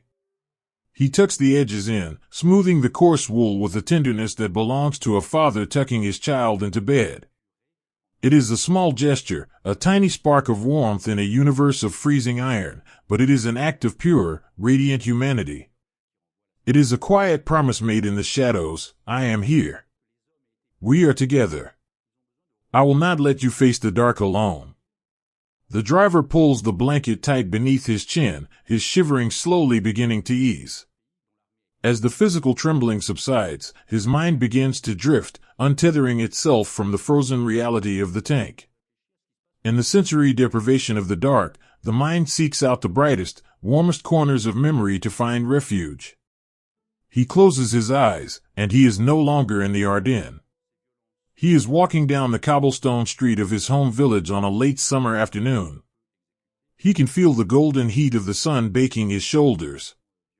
He can hear the distant, cheerful ringing of a bicycle bell and the soft, rhythmic sweeping of a broom on a wooden porch. He breathes in, ignoring the sharp, metallic tang of the frost inside the tank, and instead smells the rich, intoxicating aroma of his family's bakery. He imagines the great, stone oven, radiating a deep, comforting heat. He can see his mother, her hands dusted with white flour, turning to smile at him as he walks through the door.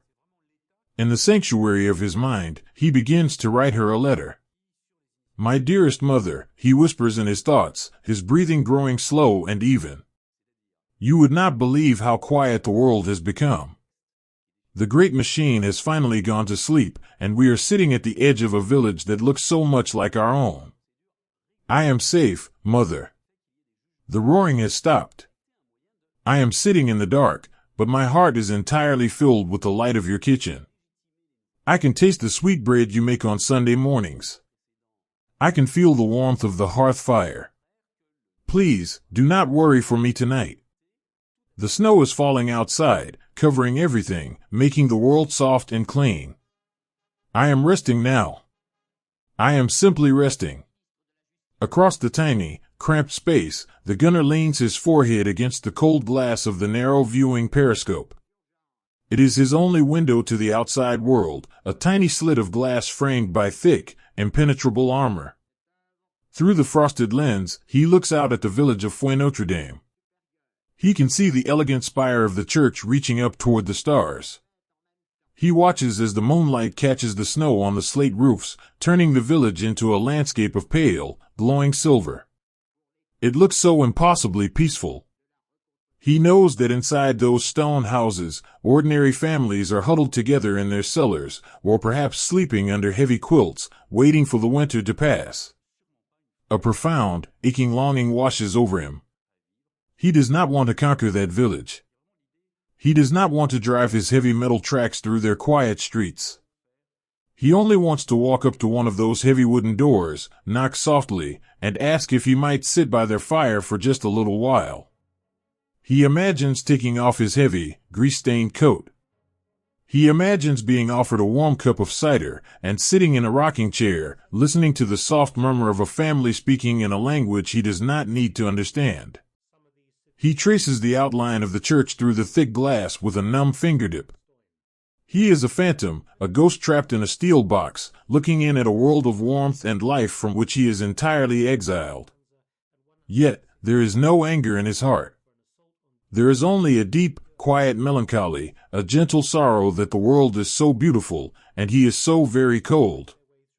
As the deepest hours of the night set in, the temperature drops even further.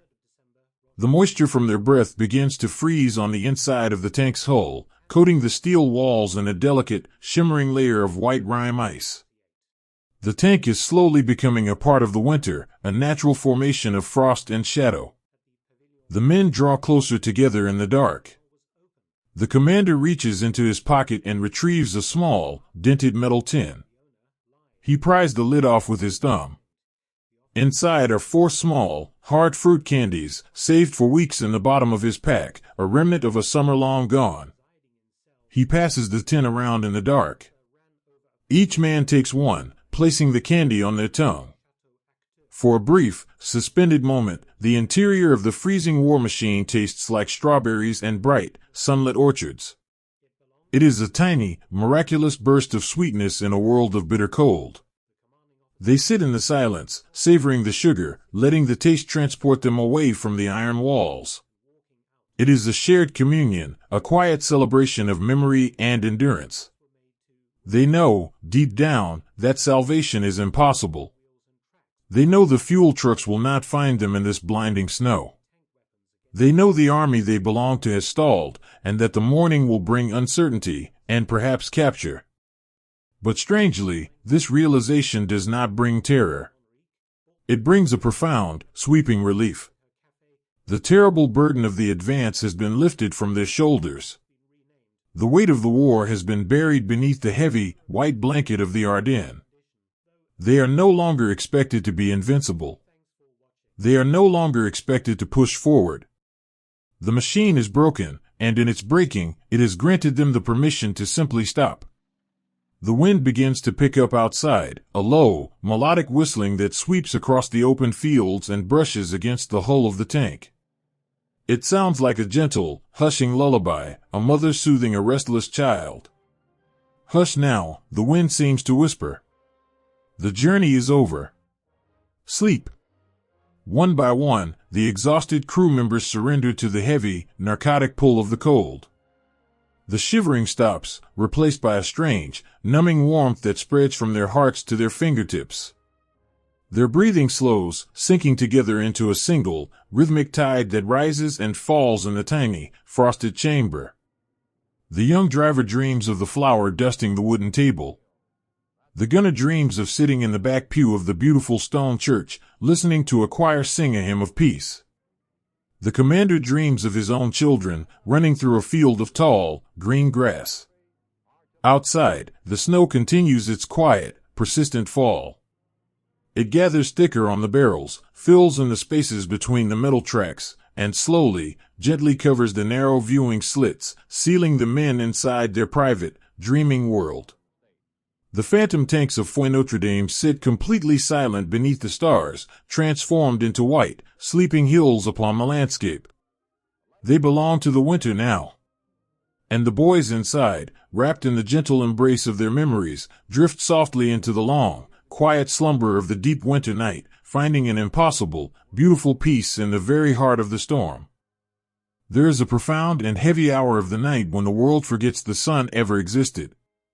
It is the hour when the earth is tipped furthest from the light, when the shadows stretch so long they swallow the valleys whole, and the sky becomes a vast, indifferent dome of shattered glass and freezing velvet. In the deep winter of the Ardennes, as the standoff at Celles stretched into its most grueling phase, this hour did not simply pass. It settled. It laid itself over the snow-choked forests and the silent stone houses like a physical weight. The temperature, already brutally low, found new, terrifying depths, freezing the sap inside the ancient pines and turning the breath of living things into brittle, falling crystals. This was the longest, darkest night. It was a night stripped entirely of movement, of orders, of the grand and terrible momentum of the days before. The engines had long since died. The marching had ceased. The snow lay completely undisturbed in the clearing that separated the woods. In this absolute, breathless pause, a collective, waking dream fell over the valley. Sleep, that gentle and necessary mercy, was entirely impossible. To sleep in this profound freeze was to risk never waking up, a truth that every soul shivering in the dark understood perfectly. And so, the valley was awake. It was a vast, silent insomnia, shared by thousands of hearts beating in the dark, separated by mere yards of pristine, moonlit snow. If you were to stand in the center of that frozen clearing, beneath the pale, silver arc of the moon, you would not hear the sounds of a conflict. You would hear only the wind. It was a gentle, mournful wind that swept down from the high ridges, moving through the millions of pine needles with a sound like a vast, retreating ocean tide. It was a deeply impartial wind. It did not recognize the borders drawn on maps, nor the colors of the heavy woolen coats hidden in the trees. It blew across the frozen faces of boys from distant, sunlit prairies, and it blew across the frozen faces of boys from ancient, cobblestone cities, treating them all with the exact same, freezing indifference. In a shallow, snow-dusted foxhole on the western edge of the clearing, a young man lay on his back, staring straight up into the tangled, frosted branches. He was wrapped in everything he owned, a damp wool blanket, a heavy coat, a scarf pulled so high it covered his cracked lips. But the cold was a living thing that slipped through the fibers, settling against his ribs. He could not feel his toes. He could barely feel his fingers.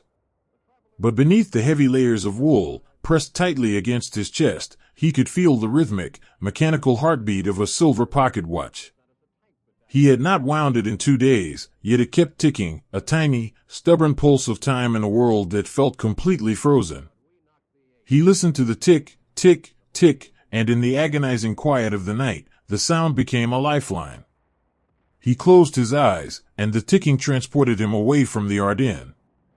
He was sitting at the kitchen table of his childhood home. He could hear the old grandfather clock in the hallway keeping this exact same rhythm. He could smell the warm, yeasty scent of bread dough rising on the counter, and the sharp, comforting aroma of coffee percolating on the stove. He imagined his father sitting across from him, reading a newspaper in the soft, yellow light of morning.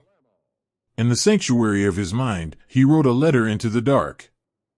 "Dear Papa," he whispered in his thoughts, his chest rising and falling in shallow, shivering breaths. "I am listening to my watch, and it makes me think of the hallway at home. It is so terribly dark here. I have never seen a night so big, or felt a cold so heavy. The silence is the hardest part. But I am keeping my eyes open. I am listening to the wind in the trees, and if I try very hard, I can imagine it is just the sound of the rain washing the roof of our porch. Keep the fire going for me. I am just waiting for the sun." Directly across the clearing, perhaps no more than a stone's throw away, the snow hid another shallow trench. Here, beneath the roots of a towering spruce, lay another boy.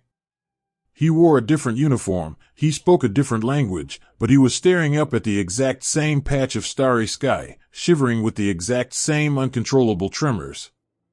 He held his gloved hands over his mouth, trying to capture the meager warmth of his own breath before the winter snatched it away. In his pocket, his stiff fingers traced the smooth, worn edges of a small wooden horse, carved by his grandfather from a piece of soft linden wood. He rubbed his thumb over the horse's mane, seeking comfort in the familiar shape, grounding himself in the memory of the hands that had made it. He, too, was entirely awake, a prisoner of the freezing dark.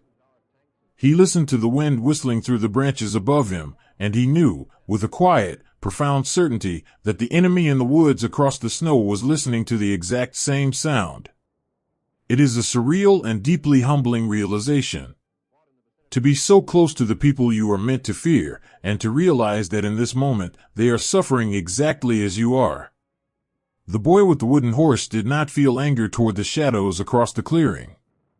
He felt a strange, melancholy kinship.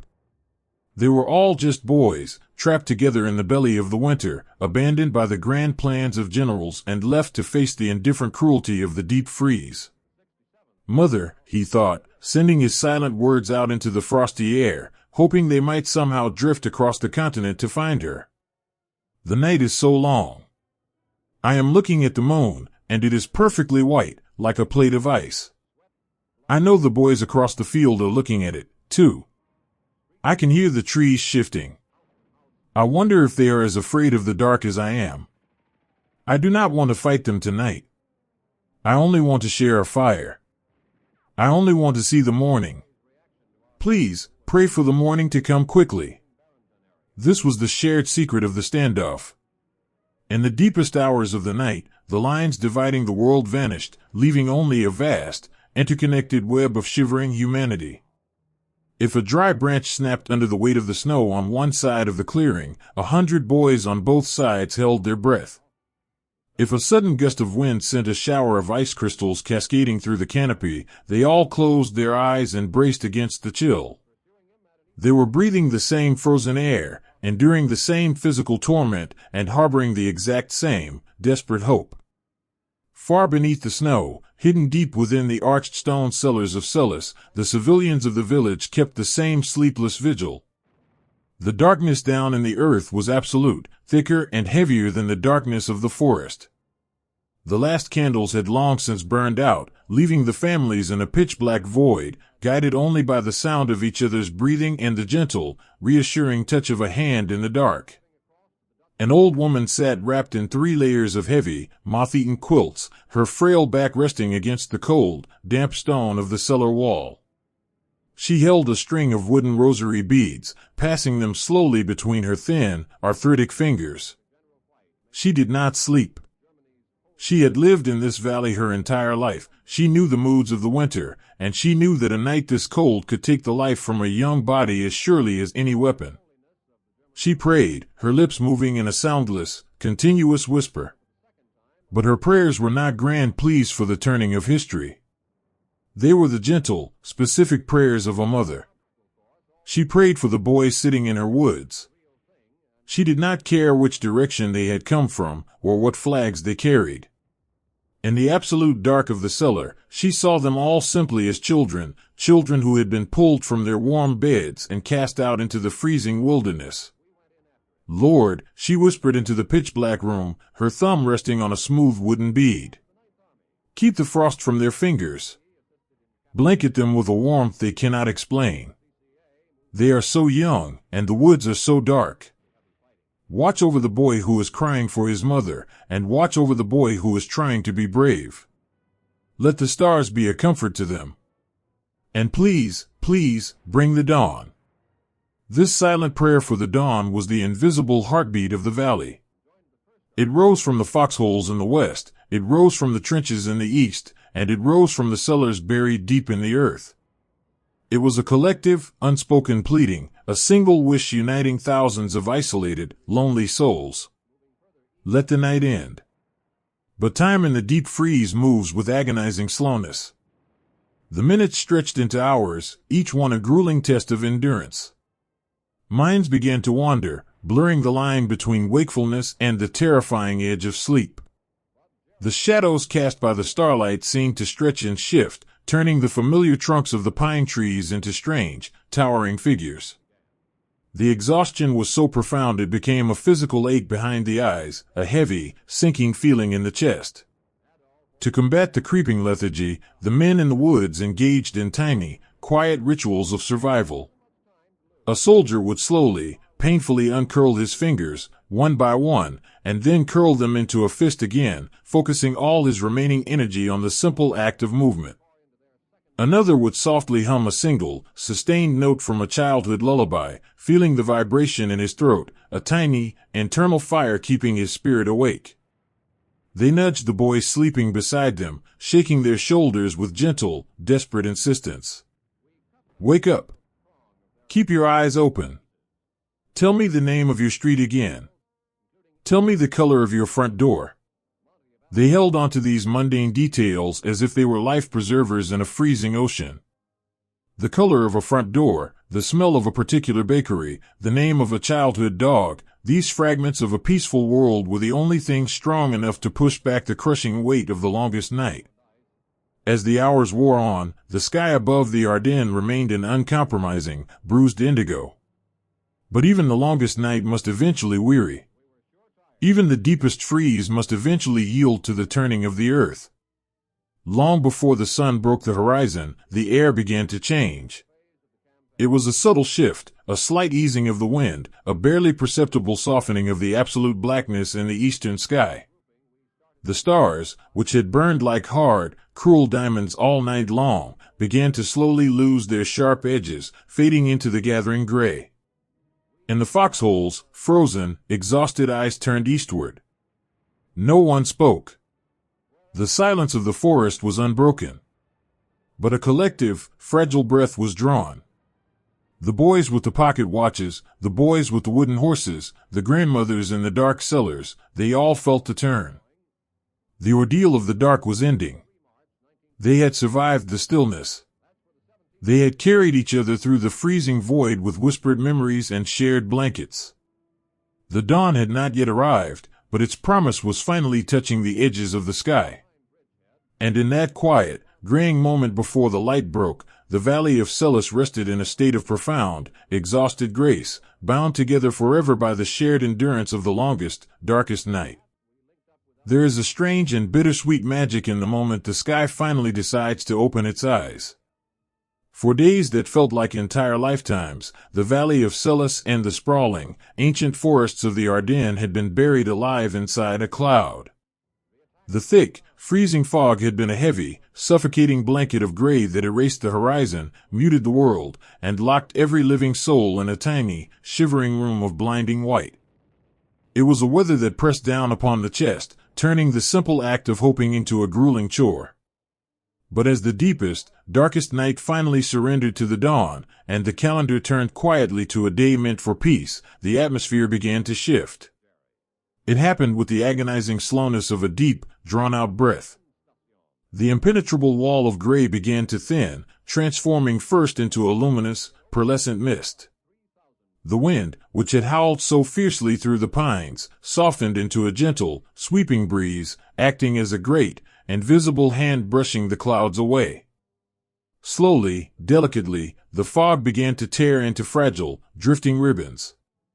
And then, looking up through the skeletal branches of the trees, the young men shivering in the snow saw something they had almost forgotten existed. They saw blue. It was a small patch at first, a tiny, vibrant tear in the fabric of the winter.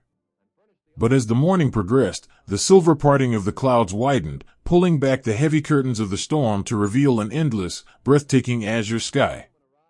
When the first true ray of sunlight finally pierced the canopy and struck the valley floor, it felt less like weather and more like a profound, holy intervention. The light poured over the snow-covered hills like liquid gold. It struck the millions of frozen pine needles, instantly turning the dense, terrifying forest into a cathedral of glittering, spun glass. The snow, which had been a dull, oppressive white, suddenly sparkled with a million tiny, blinding diamonds.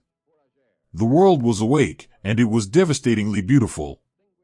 In the shallow, snow-packed foxholes, the reaction to the sun was one of pure, instinctual reverence. Young men, whose bodies had been locked in a permanent, agonizing state of tension, slowly began to uncurl. They pushed back the stiff, frost-covered edges of their heavy woolen blankets and tilted their pale, exhausted faces upward.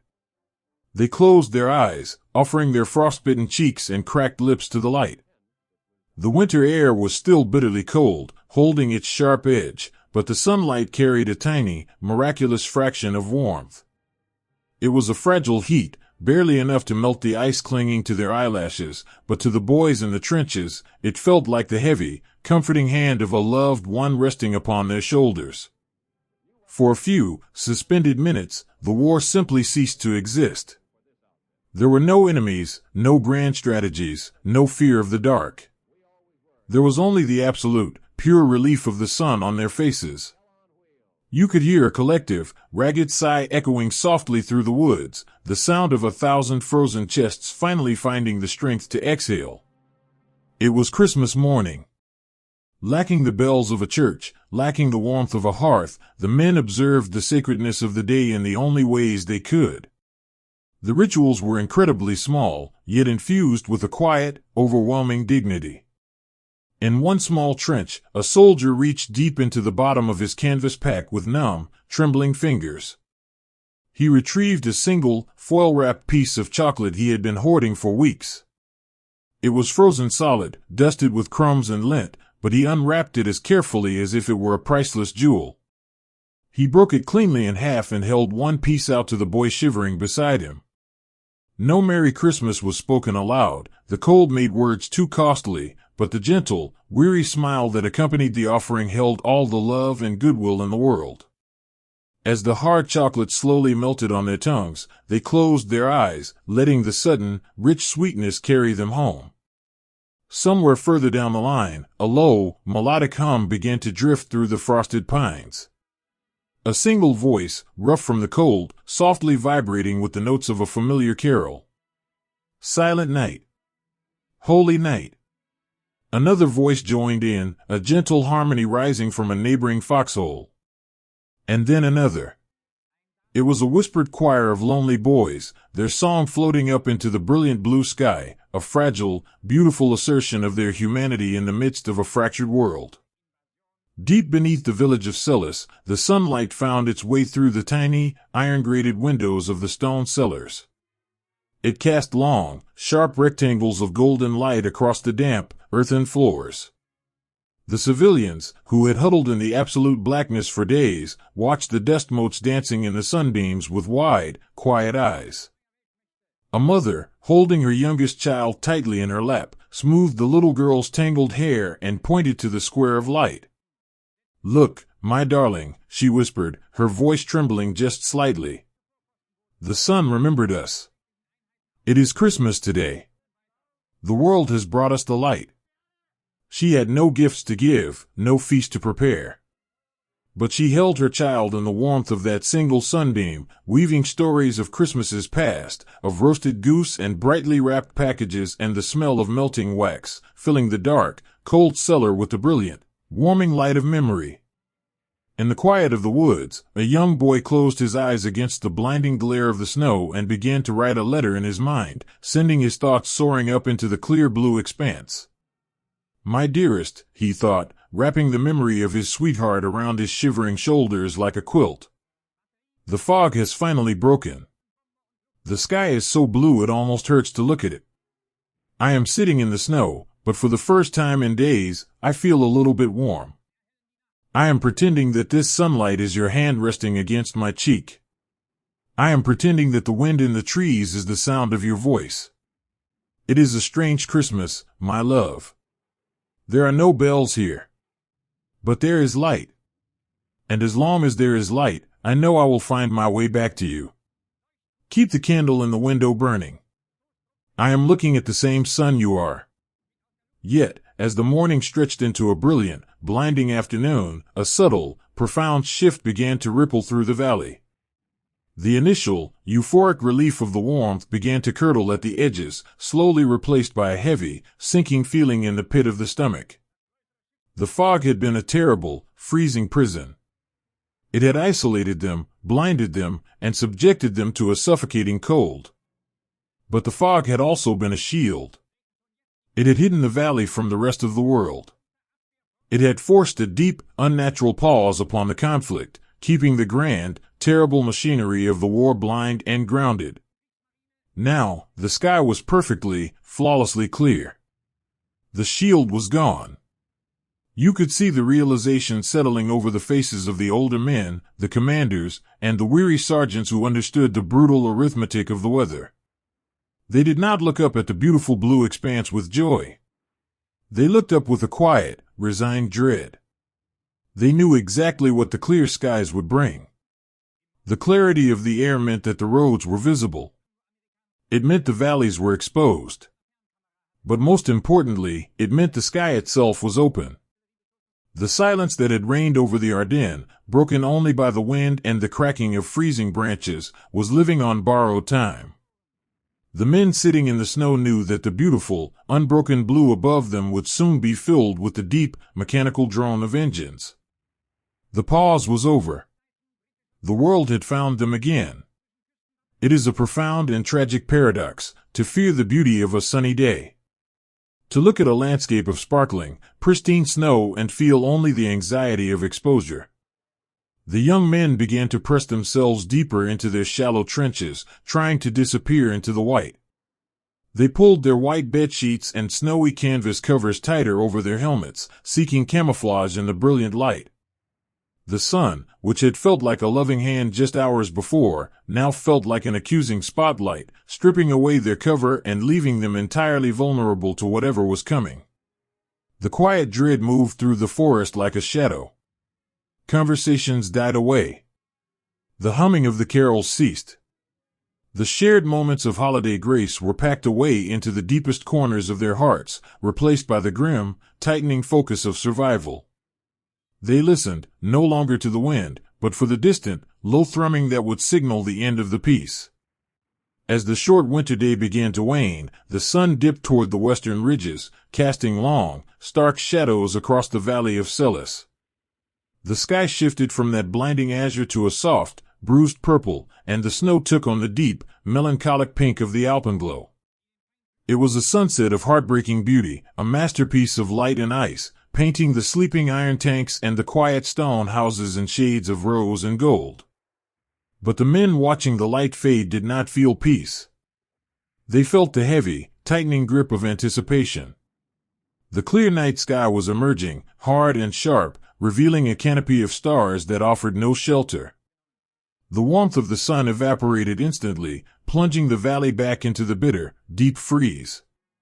They sat in the dark, their breath pluming white against the stars, holding tightly to the memories of the day's brief, warming light. They had been given a miracle, a few hours of sun, a momentary lifting of the suffocating gray, a small, quiet Christmas in the snow. But as they looked up at the silver parting of the clouds, their hearts were heavy with the understanding that the curtain had been raised. They were no longer hidden. And as they wrapped their thin blankets around their shivering shoulders, they waited in the silent, freezing dark, holding their breath for the echoes that the clear skies would inevitably bring. There is a way the earth learns to tremble before the sound ever reaches the air. When the clear winter sky finally brought the inevitable storm to the valley of Celis, the village did not stand to watch it unfold. The heavy, iron-wrought doors were pulled shut.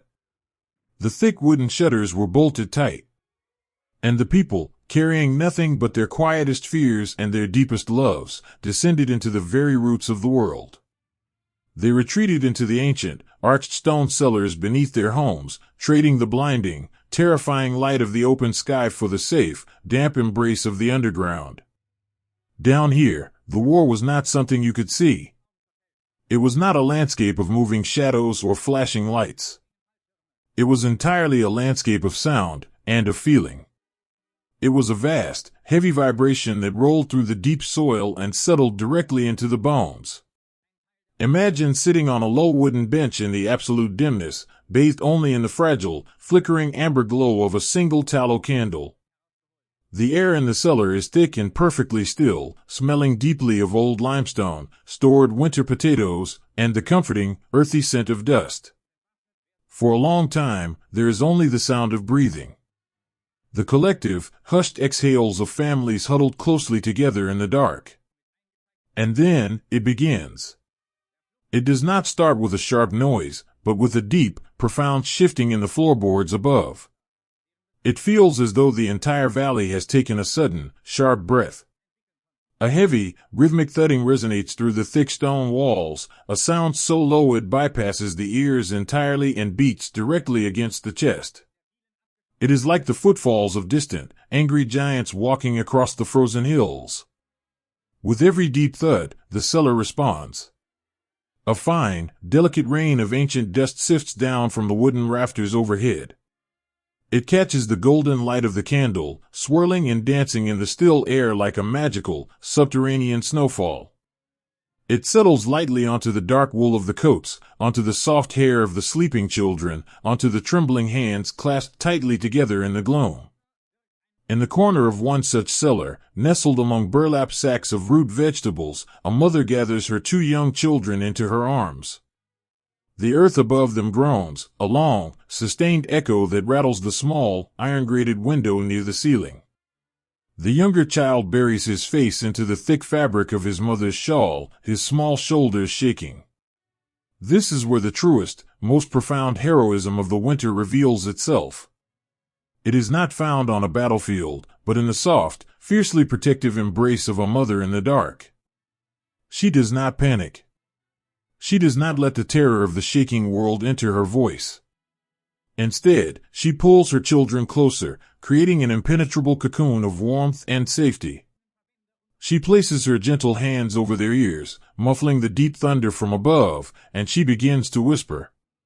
She weaves the story to explain the trembling earth, transforming the mechanical violence of the world into a fairy tale. Hush now, my darlings, she murmurs, her lips resting against the crown of her son's head. Do you feel that? It is only the old winter mountains stretching their heavy legs. They have been asleep under the snow for so long, and now they are waking up to shake the frost from their shoulders. It is loud, I know, but they are so very clumsy. They will not hurt us.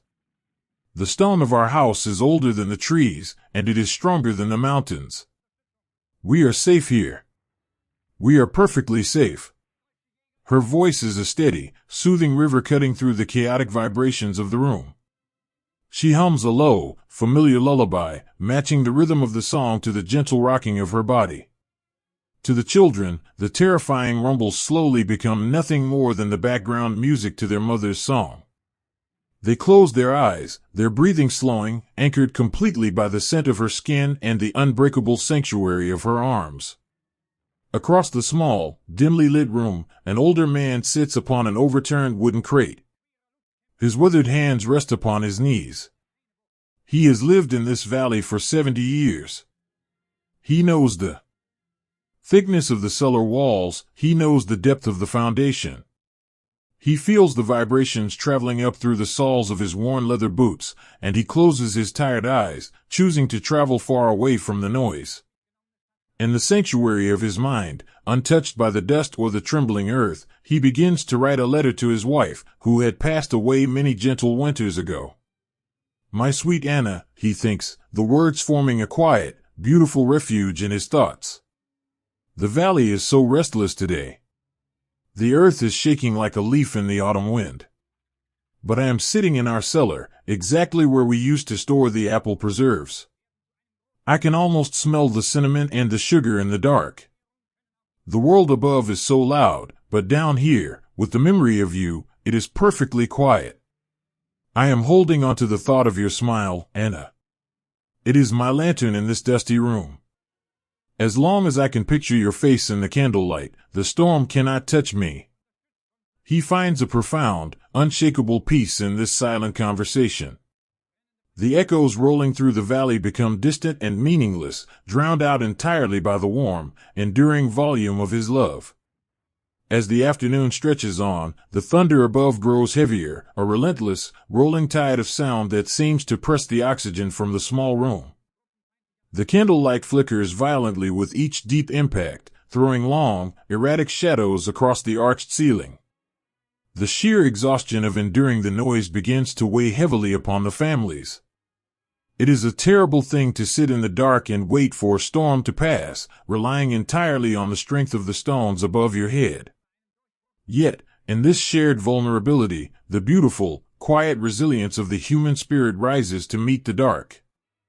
An older woman, wrapped in a faded knitted blanket, notices a young neighbor sitting alone, her knees pulled tightly to her chest, her eyes wide with silent fear. The older woman does not offer hollow reassurances. She simply shuffles across the damp dirt floor, unwraps half of her heavy blanket, and drapes it gently over the younger woman's trembling shoulders. She sits closely beside her, pressing their arms together to share their meager warmth. Lean against me, the older woman whispers, her voice raspy but infinitely kind. Close your eyes. Think of the river in the springtime. Think of the way the water sounds when the ice finally breaks and flows down into the valley. The young woman leans her head upon the older woman's shoulder. She closes her eyes and tries to follow the gentle instruction. Amidst the terrifying, mechanical echoes shaking the earth, she concentrates entirely on the imagined sound of a rushing stream, on the smell of damp pine needles and blooming wildflowers. It is a fragile, beautiful act of shared resistance. By guiding her neighbor's mind to a place of peace, the older woman provides a shelter far stronger than the thickest cellar wall. The battle rages above, a terrible clash of iron and fire, but down in the roots of Celis, there is only the quiet endurance of love. The families do not know the shape of the conflict. They do not know who is advancing or who is retreating. They only know the feeling of the dust falling softly on their sleeves, the flicker of the fading candle, and the warmth of the hand holding theirs in the dark. They share small, precious sips of water from a tin canteen, passing it around the room with the solemn reverence of a Holy Communion. They share pieces of dried fruit, the simple act of chewing providing a rhythmic distraction from the shaking walls. They communicate in gentle touches, a hand squeezed, a shoulder patted, a soft kiss pressed to a dusty forehead. In the absence of light and the overwhelming presence of noise, touch becomes their primary language. It is a language that simply says, I am here. We are together. We will endure. As the hours blur into one another, a strange, heavy fatigue settles over the cellar. The human body can only sustain terror for so long before exhaustion demands its toll. The trembling of the earth becomes a constant, droning baseline, and against all odds, people begin to sleep. They sleep slumped against the cold stone walls. They sleep curled upon piles of burlap sacks. They sleep with their arms wrapped tightly around one another, a tangled, beautiful tapestry of exhausted humanity. The mother continues her gentle rocking, though her eyes are closed, her body moving in a slow, rhythmic trance that soothes both herself and the children nestled against her chest. In this subterranean sleep, the echoes of the valley slowly begin to lose their power. The world above may be fracturing, but down in the dark, the village remains whole. They are anchored to the earth, protected by the deep, enduring strength of the stone and the even deeper, more profound strength of their devotion to one another. When the heavy thudding eventually begins to slow, the spaces between the echoes growing wider and wider, the people in the cellars do not immediately stir. They simply let out long, slow breaths, sinking deeper into the quiet. They wait for the silence to truly settle, for the dust to stop falling from the rafters, for the earth to remember how to be still. They do not know what they will find when they finally push open the heavy oak doors and step back into the light. But as they hold each other tight in the fading amber glow of the candle, surrounded by the smell of damp earth and the quiet rhythm of sleeping breaths, they know the most important truth of all. The storm may have shaken the world above, but it could not break the quiet, enduring heart of the valley. There is a moment when the great, rushing tide finally meets a shore it cannot wash away. For days, the momentum of the advance had seemed unstoppable, a heavy, grinding wave of iron and shadow rolling through the vast, wide ocean of the Ardennes. It had pushed through the ancient pine forests, swallowed the winding country roads, and driven the quiet people of the valleys deep into the earth. But at the very edges of Celis, where the frozen fields finally met the first stone walls of the village, that terrible momentum began to fracture. It did not end with a sudden, triumphant roar. It ended with a slow, freezing, agonizing halt. The great wave finally broke upon the rocks. If you had been there, standing in the deep, undisturbed drifts at the village limits, you would not have seen a portrait of glorious, cinematic victory. The reality of holding the line was far quieter, and far more deeply human.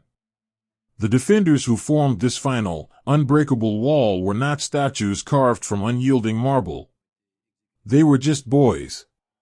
They were trembling, hollow-eyed young men, wrapped in damp, heavy wool, their faces smeared with dirt and pale with a profound, consuming exhaustion. They had been pushed backward for so long, walking through the blinding fog and the biting wind, retreating until there was simply nowhere left to go. And so, at the edge of this sleeping stone village, they dug their boots into the frozen soil, leaned their aching shoulders against the heavy snow, and collectively decided that they would take not one single step more. This was the frozen stand. It was a victory measured not in miles conquered, but in inches fiercely protected. It was built entirely of stubborn, exhausted resilience. When the human body is subjected to the absolute limits of cold and fatigue, bravery changes its shape. It sheds the loud, dramatic gestures of the storybooks and becomes something incredibly small, incredibly quiet, and infinitely more beautiful. True heroism in the deep freeze was not about grand charges or shouted commands. It was about the grueling, everyday acts of kindness that kept a fragile line from snapping under the pressure. In a shallow trench carved beside a frosted stone wall, two young soldiers lay pressed tightly together. The cold radiating from the stones was brutal, seeping through their coats and settling deep into their lungs. The younger of the two boys, his face ghostly pale beneath a heavy steel helmet, was losing his battle with the exhaustion. The heavy, narcotic pull of the winter was dragging his eyelids down. To fall asleep in that temperature was to surrender completely, to drift away into a dark from which you might never return. The older boy beside him, a farmer's son whose own hands were cracked and bleeding from the frost, saw his friend fading. He himself was so tired he could barely lift his head, his muscles screaming for the sweet release of rest. But he refused to close his eyes. He shifted his weight, pressing his shoulder harder against the younger boy. He reached out with a numb, clumsy hand and began to rub his friend's arm with a desperate, frantic friction. "Stay with me," he whispered, his voice a hoarse, ragged thread in the freezing air. "Open your eyes. Tell me about your mother's garden again. Tell me about the tomatoes. I want to hear about the summer." He kept speaking, a continuous, rambling stream of gentle words, tethering his friend to the waking world with nothing but the sound of his voice. He asked about the layout of a street he had never seen. He asked about the name of a dog he would never meet. He poured every ounce of his remaining energy into keeping the boy beside him awake. This was the heroism of the frozen stand. It was the quiet, monumental sacrifice of giving your last fraction of strength to someone else, simply because you loved them, and you could not bear to let the winter take them away. Further down the perimeter, where the trees offered a fragile canopy against the falling snow, another quiet act of defiance was taking place. A sergeant, an older man whose eyes held the weary, profound sadness of a father watching his children suffer, was moving slowly along the line. He did not crawl through the snow to shout orders or inspect weapons. He moved from boy to boy for a much simpler, much more beautiful reason. He carried a metal canteen beneath his coat, pressed tightly against his own chest to keep the water inside from freezing solid. As he reached each shivering soldier, he offered the canteen. It was only a tiny sip of tepid, metallic-tasting water, but the act of receiving it was a profound comfort. It was a reminder that they were not forgotten. As the boys drank, the sergeant would reach out and place a heavy, gloved hand on the back of their necks. He would squeeze, just once, a firm and reassuring pressure. He would look into their frightened, exhausted eyes and offer a small, gentle nod. "I know," the nod seemed to say. "I know how cold it is. I know how tired you are. But you are doing so wonderfully. Just hold on a little longer." That single touch, that fleeting moment of connection, was an anchor dropped into a turbulent sea. It fortified their spirits more than any armor ever could. In the quiet lulls between the shifting winds, the men retreated into the warm, illuminated sanctuaries of their own minds. Leaning against a frozen oak tree at the edge of a pasture, a young man from a bustling, brick-paved city closed his eyes and began to write a letter home. The paper in his mind was clean and white, the ink flowing smoothly, a stark contrast to the dirty, frozen reality of his hands. "Dear brother," he thought, sending the words up through the barren branches into the gray winter sky. "Do you remember when we were little, and we would build those snow forts in the alley behind our building? Do you remember how we would stay out there until our lips turned blue, completely refusing to come inside when Mother called, just because we were so stubborn? I am sitting behind a wall of snow again today. It is so much colder here, and the fort is so much bigger, but I find myself feeling that exact same stubbornness. They are pushing against us, but we have decided we simply will not move. I am so terribly tired. But I am thinking of you, and I am thinking of our alley, and I am holding my ground. I will not let them past our fort." These imagined letters were the invisible mortar holding the line together. They were woven from childhood memories, from the stubborn pride of youth, and from the deep, unspoken need to protect the peaceful lives waiting for them back home. The men did not hold the line for the sake of a map. They held it for the sake of the letters they wrote in the dark. As the long hours of the day dragged on, the nature of the standoff began to shift. The crushing pressure from the advancing army, which had felt like an immovable physical weight, slowly began to ease. The great iron machines across the fields, completely drained of their fuel and paralyzed by the freezing temperatures, finally stopped trying to push forward. The enemy soldiers, just as exhausted, just as frozen, and just as deeply terrified as the boys defending the village, simply could not take another step. The momentum did not snap like a broken twig. It slowed, thickened, and finally froze solid in the bitter air. The tide had run completely out of breath. A profound, surreal stillness began to settle over the village limits. The defenders, peering over the tops of their snow-covered foxholes, watched as the shadows in the distance stopped moving. They listened, holding their breath, waiting for the heavy, grinding sound of the tracks to resume. But there was only the wind. There was only the soft, rhythmic settling of the fresh snow falling upon the fields. It took a long time for the realization to truly sink into their exhausted minds. They had done it. They had stood at the edge of the world, staring into the face of a terrible storm, and they had not blinked. They had anchored themselves to the roots of the trees and the stones of the village, and they had held fast. There was no cheering. There was no sudden rush of jubilant energy. The weariness was far too deep for that. Instead, there was a collective, heavy sinking into the snow. Shoulders slumped. Heads leaned back against the frozen earth. The boys closed their eyes, letting the absolute, beautiful reality of the silence wash over them. The young soldier in the trench beside the stone wall finally stopped rubbing his friend's arm. The younger boy was still awake, his eyes half open, staring up at the softly falling snow.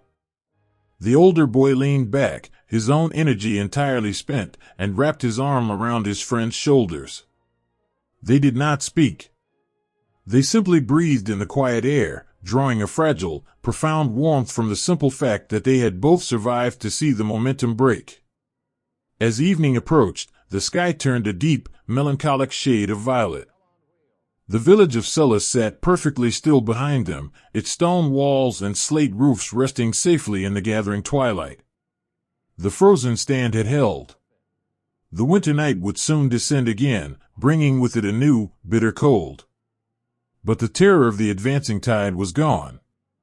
They had met the unyielding force with an unyielding quietness of their own. They had protected the hearths of the valley, and they had protected one another, with nothing more than the stubborn, weary, and incredibly beautiful heroism of refusing to let go. And as the first stars began to pierce the twilight, shining down upon the exhausted defenders wrapped in their thin blankets, the valley breathed a long, slow sigh of relief, settling gently into the quiet, peaceful grace of a world that had finally stopped shaking. When the world grows cold enough, every man's breath paints the exact same cloud in the freezing air. There is a profound and delicate silence that follows the cessation of noise. After the earth has trembled, and the heavy echoes have finally rolled away, slipping over the ridges and vanishing into the deep winter sky, the forest does not simply return to normal. It holds its breath. It settles into a fragile, ringing stillness, like a bell that has just been struck and is slowly, gently coming to rest. In this quiet space between the storms, the falling snow reclaims the landscape, softly burying the scars of the day, smoothing out the broken earth, and painting the entire valley in a pure, indifferent white. During these precious, fleeting lulls, the grand illusions of the conflict simply fell away, stripped down to nothing by the overwhelming reality of the season. The winter did not care about the insignias stitched onto woolen shoulders. It did not recognize the borders drawn on paper maps, nor did it speak the different languages murmured by the boys hiding in the trees. The deep freeze was a great, leveling tide, and it plunged every living soul in the Ardennes into the exact same, miserable struggle for warmth. If you were to walk softly through the frosted pines during one of these quiet pauses, you would witness the slow, beautiful blurring of the lines. Deep in the woods, far from the stone cellars of the village, a small, shallow creek wound its way through a narrow ravine. The water had long since surrendered to the cold, locked beneath a thick, smooth ribbon of cloudy ice. On one side of this frozen boundary, huddled beneath the sweeping, snow-laden branches of an ancient fir tree, sat a young soldier. He was wrapped tightly in a thin, damp blanket, his knees pulled closely to his chest. His uniform was stiff with frost, the original color completely hidden beneath a layer of white rime and gray wood ash. Just a few yards away, on the opposite bank of the narrow creek, sat another young man. He belonged to the opposing side, wearing a different helmet, carrying a different shaped rifle. Yet, if you were to look at them through the gently falling snow, you would not see enemies. You would see two identical portraits of exhaustion. You would see two boys, pale and shivering, completely consumed by the desperate, instinctual need to keep their blood moving. In the heavy silence of the ravine, they did not notice each other with a sudden, dramatic start. It was a slow, quiet realization. The first boy, his eyes heavy and half-closed, heard a sound that was not the wind. It was a soft, rhythmic clicking. The chattering of teeth. He slowly turned his head, his frost-covered collar scraping loudly against his frozen cheek, and looked across the ice. The other boy was looking back. In any other season, in any other circumstance, this sudden proximity might have sparked panic. But the brutal cold had frozen the mechanisms of war just as surely as it had frozen the creek.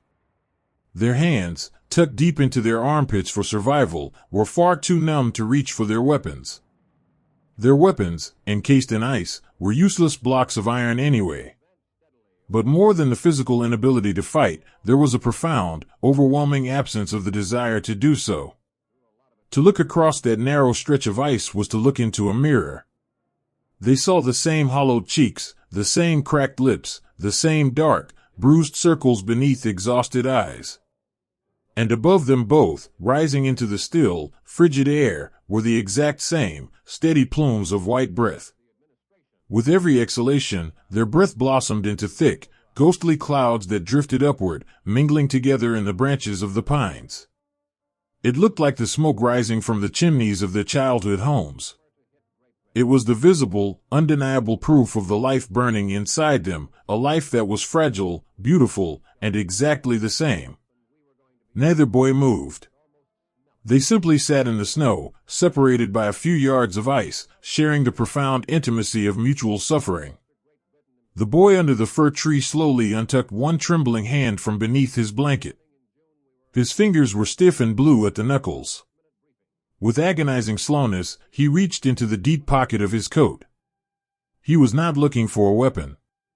He was searching for a tiny, miraculous comfort he had been saving for days. His fingers brushed against a small, hard square of dry biscuit, wrapped in a scrap of waxed paper. He pulled it out, resting his hand on his knee. He looked at the biscuit, and then he looked across the creek at the shivering boy in the rival uniform. The other boy's eyes were fixed on the small square of food, wide and deeply hollow. There was no grand philosophy in what happened next. There was no complex calculation of right and wrong. There was only the quiet, beautiful instinct of a human heart recognizing another human heart in the dark. The first boy placed the wrapped biscuit onto the smooth, frozen surface of the creek. With a gentle, deliberate flick of his numb fingers, he sent it sliding across the ice. It glided silently, a tiny vessel of grace, until it bumped softly against the snowbank on the other side. The second boy stared at it for a long moment, as if he could not quite believe it was real. Then, with a trembling hand, he reached out and picked it up. He did not say thank you. The air was too cold, and their throats were too raw for words. Instead, he simply met the eyes of the boy across the ice and gave a slow, deep, and impossibly gentle nod. It was a nod that held the weight of the entire world. It said, "I see you. I know how much it hurts. We are just boys in the snow." As the second boy slowly unwrapped the biscuit, placing a small piece on his tongue to let it dissolve, the first boy leaned his head back against the trunk of the fir tree and closed his eyes. The quiet peace of the moment settled over him like a warm quilt. In the sanctuary of his mind, insulated from the bitter wind, he began to write a letter to his sister. "My dearest Clara," he whispered in his thoughts, his breathing slow and even, his breath rising like silver smoke into the twilight. "You would not believe the silence of these woods when the noise finally stops. It is so quiet you can hear the snowflakes landing on the branches. I am sitting by a frozen stream, and there is a boy on the other side. They told us we were meant to be monsters to each other. But Clara, he is just a boy. He is shivering just like I am. He looks like the boys who used to carry your books home from school. We are sitting here, watching our breath rise into the cold, and it looks exactly the same. The winter has made us brothers. I gave him a piece of bread, and I think, for a moment, it made the forest feel a little bit warmer. Do not worry about me tonight. I have found a quiet place, and I am not alone. These unspoken letters, these gentle narratives woven in the dark, were the true shelters of the Ardennes. They were the places where the mind retreated to keep the soul intact. As the brief, pale daylight began to fade, turning the sky into a canvas of bruised purple and deep indigo, the temperature plummeted once more. The wind began to stir, softly rattling the frozen pine needles, whispering of the long night ahead. The two boys remained by the creek, wrapped in their blankets, sharing the quiet lull. They did not speak, they did not move closer, but the space between them was no longer a divide. It was a bridge of shared endurance. If one shifted his weight to keep the frost from settling, the other understood the ache. If one coughed a dry, rattling cough into his scarf, the other felt the phantom tickle in his own throat. They were enemies only on the maps that sat on the warm, distant tables of generals. Here, in the belly of the freezing valley, they were simply two exhausted travelers, waiting out the storm together. Slowly, as the shadows lengthened and the darkness began to swallow the woods, the lull drew to a close. The distant, low rumble of engines coughing back to life echoed somewhere far beyond the ridge. The spell was breaking. The boy who had received the biscuit slowly gathered his legs beneath him. He stood up, his joints popping and stiff from the cold. He looked down at the boy under the fir tree. He raised his gloved hand, holding it flat against his chest over his heart, a silent, deeply respectful farewell. The boy under the tree mirrored the gesture, a small, weary smile touching the corners of his cracked lips. Without a word, the second boy turned and melted away into the darkening trees, becoming just another shadow among the pines. The first boy remained by the creek, pulling his blanket tighter around his shoulders as the wind picked up. He was alone again, but the freezing reality of the forest felt somehow less terrifying. The memory of that shared moment, the sliding of the biscuit across the ice, the mutual nod of understanding, the identical plumes of breath rising into the air, remained with him. It was a tiny, glowing ember in the center of his chest, a spark of pure humanity that the winter could not extinguish. As the deepest night settled over the valley of Celis, and the stars emerged like hard, glittering diamonds in the black sky, the woods grew silent once more. But it was no longer an empty silence. It was filled with the quiet, enduring resilience of boys who had learned, in the bitterest of colds, that the breath of a friend and the breath of a foe both rise like the exact same smoke, drifting peacefully into the very same sky. There is a unique and heavy silence that falls over the world when a great dream finally realizes it must turn back. It does not happen all at once, and it is rarely announced with the sharp blast of a bugle or a shouted command. Instead, the realization moves through the freezing, snow-choked forests like a long, exhausted sigh. For days, the boys in the heavy, frost-stiffened coats had pushed themselves against the unyielding wall of the winter. They had driven their great iron machines until the engines choked and died. They had walked through blinding white fogs and shivering, starless nights, always moving forward, always chasing a horizon that seemed to constantly slip further away. But here, at the quiet, snow-draped edges of Celis, the great momentum finally bled out into the earth. The iron tide had reached its highest mark upon the shore, and the ocean of winter simply refused to let it go any further. To realize that the push has failed is a profound and complicated sorrow. But mixed beautifully, quietly within that sorrow, is the overwhelming, secret grace of relief. In the pale, bruised light of the winter morning, the young men looked out across the frozen fields they had fought so terribly hard to cross. They looked at the silent stone houses of the village they would never enter. And then, slowly, they turned their tired shoulders toward the east. They looked back at the deep, churned path of their own footprints, leading away into the dark, skeletal pines.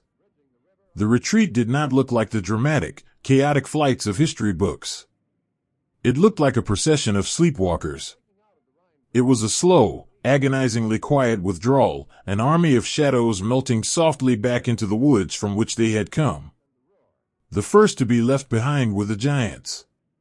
The massive war machines, completely starved of their fuel and paralyzed by the deep freeze, could not follow the men home. They were stranded at the crossroads and the forest edges, their long barrels pointing uselessly into the falling snow. Leaving a vehicle that has sheltered you through a brutal winter is a strangely emotional parting. Inside one of these dark, freezing metal cabins, a young driver sat in the commander's seat for the very last time. His hands, numb and wrapped in dirty rags, rested gently on the frozen steering levers. This iron box had been his entire world. It had been his terrifying prison, but it had also been his only defense against the biting wind. He moved with deliberate, aching slowness in the dark. He gathered his thin woolen blanket, rolling it tightly and tying it across his chest. He reached into the small metal compartment beside the radio and pulled out a battered, tin photograph frame, slipping it carefully into the inner pocket of his heavy coat, pressing it close to his heart. He did not take extra ammunition. He did not take his heavy helmet. He took only the memories that could keep him warm. Before he pushed the heavy steel hatch open to step out into the blinding white, he patted the cold metal dashboard twice, a gentle, sorrowful gesture of farewell. "Sleep now," he whispered into the silent, frosted cabin. "Your long walk is over. Sleep under the snow." As the crews abandoned their vehicles, they joined the long, winding lines of infantrymen already trudging back along the narrow, icy forest paths. To walk backward through a landscape you have just suffered to conquer is a profound test of the human spirit. Every snowdrift they had desperately climbed, they now had to climb again. Every freezing stream they had crossed in the dark, they now had to cross in the fading light. The exhaustion of the retreating men was absolute. It was a weariness that bypassed the muscles and settled directly into the marrow of their bones. Their heavy leather boots, completely soaked through and frozen stiff, felt as though they were cast from solid lead. With every single step, they had to lift the entire weight of the winter, dragging their feet through snow that seemed determined to pull them down into a permanent, peaceful slumber. They walked with their heads bowed low, their chins tucked deeply into the frayed collars of their coats to shield their faces from the wind. In the hypnotic, rhythmic crunch of boots on the snow, the mind began to detach from the suffering of the body. When the present moment is too heavy to carry, the heart retreats to the lightest, brightest places it has ever known. A boy from a high, sunlit mountain valley far to the east walked near the back of the line. His eyes were half closed, his eyelashes heavy with tiny, delicate crystals of ice. The swaying of the men in front of him became a pendulum, lulling him into a waking dream. He was no longer walking through the bitter, hostile forests of the Ardennes. In the warm sanctuary of his mind, he was walking down the familiar, winding goat paths of his home, bringing the herd down from the high pastures before the first autumn snow. He could almost hear the gentle, melodic clanking of the wooden bells around the animals' necks. He could smell the sharp, clean scent of the pine needles baking in the late summer sun. He began to write a silent letter to his grandfather, shaping the words perfectly in the quiet space behind his eyes. "Grandfather," he thought, his breath pluming like white smoke into the freezing air. "I am finally turning around. The valley here is so beautiful, but it does not belong to us, and the snow has asked us to leave. I am walking backward, and my feet are so heavy, but my heart feels strangely light. Because every step I take now, even though it hurts, is a step that brings me closer to the mountain. I am coming back to the porch. I am coming back to the fire. I am leaving the heavy things in the woods, and I am only carrying the thought of your voice. Wait for me. The walk is long, but I am pointing my boots toward home." This was the invisible warmth that kept the line moving. They were a defeated army in the eyes of the world, but in their own hearts, they were simply boys who had been given permission to finally walk toward the people they loved. Yet, the physical reality of the retreat demanded a quiet, desperate heroism. The cold was merciless, and the men were entirely spent. As the line wound its way up a steep, icy incline, a young soldier near the middle suddenly stumbled. His legs, trembling and drained of all strength, simply gave way beneath him. He fell forward, his cheek pressing against the soft, freezing powder of the snow. For a terrible, suspended moment, he did not move. The snow was so soft. It whispered against his ear, promising an end to the shivering, an end to the walking. The urge to simply close his eyes and let the white blanket cover him was nearly irresistible. But the boy walking immediately behind him did not step around the fallen soldier. He stopped. He was just as exhausted, just as frozen, his own vision blurring at the edges. But he reached down with both of his numb, clumsy hands and grasped the heavy woolen fabric of his comrade's coat. He pulled, his chest heaving, his breath whistling through his cracked lips. He dragged the boy to his knees, and then hauled him upright. Without a single spoken word, for the wind stole all voices, he wrapped the boy's arm over his own shoulder. He shifted his stance, taking half of the fallen boy's weight onto his own aching back. They stood there for a moment, swaying together in the wind, two exhausted silhouettes against a canvas of infinite white. The boy who had fallen turned his head slightly, his eyes filled with a quiet, overwhelming gratitude. The other boy simply gave a slow, gentle nod. They resumed their walking, stepping together in a synchronized, clumsy rhythm. Left foot. Right foot. Breathe. They became a single, beautiful entity of endurance. To carry another human being when you can barely carry yourself is the purest, most radiant form of love. It is a quiet defiance against the indifference of the winter, a vow made in the dark that said, "If you fall, I will fall. If we will walk together." As the long afternoon deepened into twilight, the landscape seemed to soften its sharp edges. The sky turned a muted, bruised lavender, and the heavy snow began to fall once more. The flakes were large and wet, drifting down with a lazy, hypnotic grace. The snow fell upon the abandoned iron tanks at the crossroads, slowly covering the cold steel, turning them into gentle, rolling white hills that belonged completely to the earth.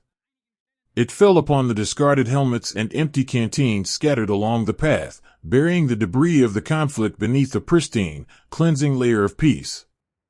And it fell upon the retreating men. It covered their footprints almost as quickly as they were made, erasing the evidence of their terrible journey. The forest was quietly, beautifully reclaiming itself. The men did not look back again.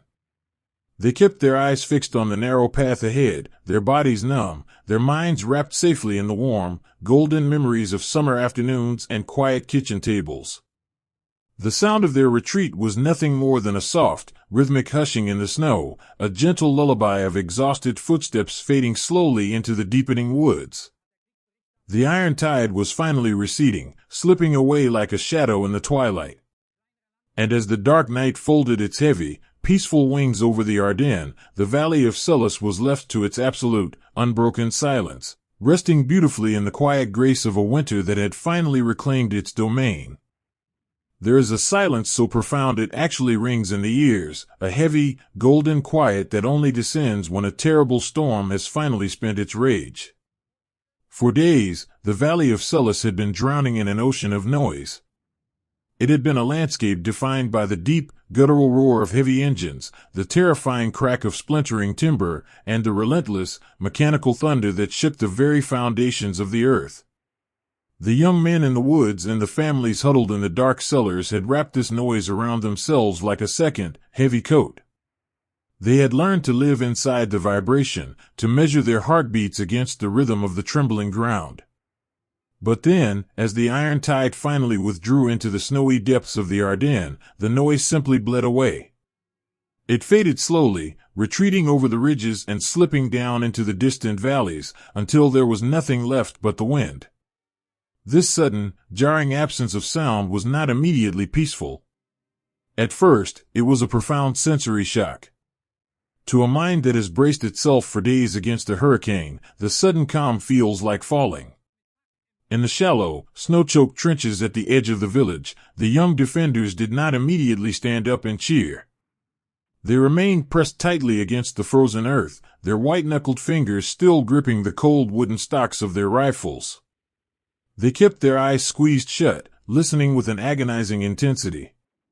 They waited for the next mechanical roar. They waited for the deep thud of the approaching tracks. They waited, and the only sound that came was the incredibly soft, delicate whisper of fresh snow settling upon the fabric of their coats. Slowly, with the tentative, aching caution of wild animals emerging from a long winter hibernation, the boys began to open their eyes. They lifted their heads, their frost-covered helmets brushing against the low, snow-laden branches. They looked at the boy to their left, and the boy to their right. The faces they saw were hollowed by exhaustion, painted with a mixture of dirt, frost, and deep, lingering fear. But as the seconds stretched into minutes, and the vast, empty silence of the forest remained entirely unbroken, a beautiful, miraculous transformation began to occur. The rigid, terrifying tension that had locked their muscles into iron slowly began to melt. A young soldier, barely old enough to vote in the elections back home, let out a long, shuddering breath. It was a sound so loud in the quiet woods that the boy next to him jumped. The young soldier looked down at his own hands. They were trembling violently, no longer from the bitter cold, but from the sudden, overwhelming realization that he did not have to hold on quite so tightly anymore. He slowly uncurled his stiff, aching fingers from his weapon, laying it gently in the snow. He leaned his head back against the trunk of a great oak tree, turned his face up toward the pale, silver sky, and closed his eyes. He was breathing. He was simply, miraculously breathing. All through the battered woodland, this same slow exhalation was taking place. The forest itself seemed to be taking a deep, restorative breath. But the landscape they looked upon was forever changed. The ancient, towering pines that had stood as silent guardians of the valley had paid a terrible price for the storm. Heavy branches, thick as a man's waist, lay splintered and broken upon the ground, their pale, jagged wood exposed like open wounds against the pure white of the snow. Yet, there is a profound, gentle beauty in the way nature responds to its own breaking. The snow did not stop falling. It drifted down from the quiet sky, softly landing on the shattered stumps and the broken limbs. It began to round out the sharp, violent edges of the damage.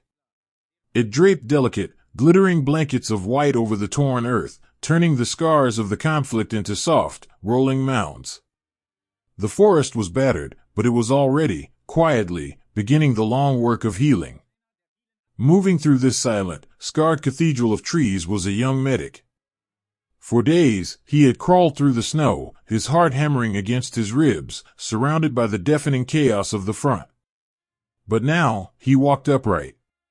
He stepped carefully over the fallen branches, his boots making a soft, rhythmic crunch, crunch, crunch that echoed cleanly in the still air.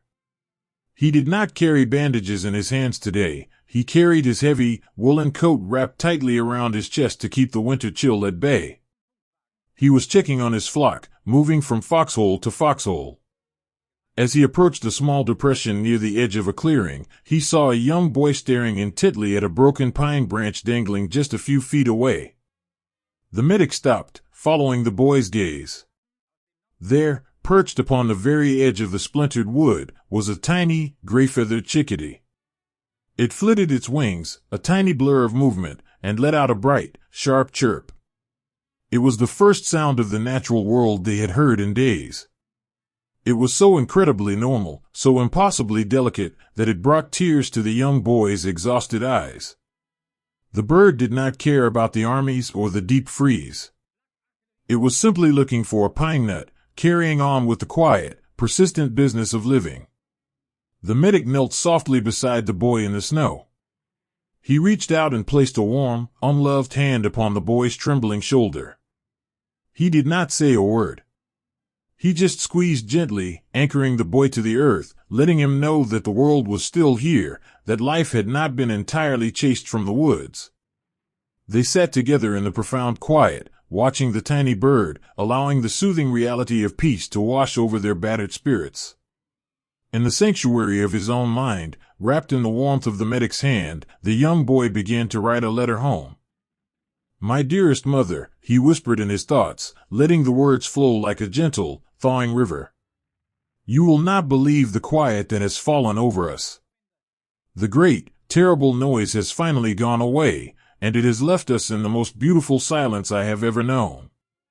I am looking at a tiny bird resting on a broken branch. The branch is torn, mother, but the bird is singing. It reminds me of the sparrow that used to build its nest above our kitchen window. I am so tired, my bones ache with the cold, but my heart is so incredibly light. The world has stopped shaking. I can hear the snow falling. I can hear myself breathing. I am safe. We are all just sitting in the quiet, learning how to be safe again." This sensory shock of peace was not confined to the boys in the woods. Deep beneath the heavy stone houses of cellars, and the arched, earthen cellars where the villagers had hidden from the wrath of the skies, the sudden silence was equally disorienting. For the families huddled in the dark, the end of the conflict was not marked by a sudden beam of sunlight or a loud declaration. It was marked by the dust. A father, sitting on a wooden crate with his arms wrapped protectively around his two sleeping daughters, stared up at the cellar ceiling. For days, the thick oak rafters had been shaking, sifting a constant, terrifying rain of fine, powdery dust into the dim light of their solitary candle. He had watched that dust fall, measuring the intensity of the danger by the thickness of the haze in the air. But now, the air was perfectly clear. The flame of the candle stood straight and steady, casting a warm, unwavering golden glow against the rough stone walls. The vibrations that had hummed through the soles of his boots had entirely vanished. He held his breath, tilting his head toward the heavy cellar door.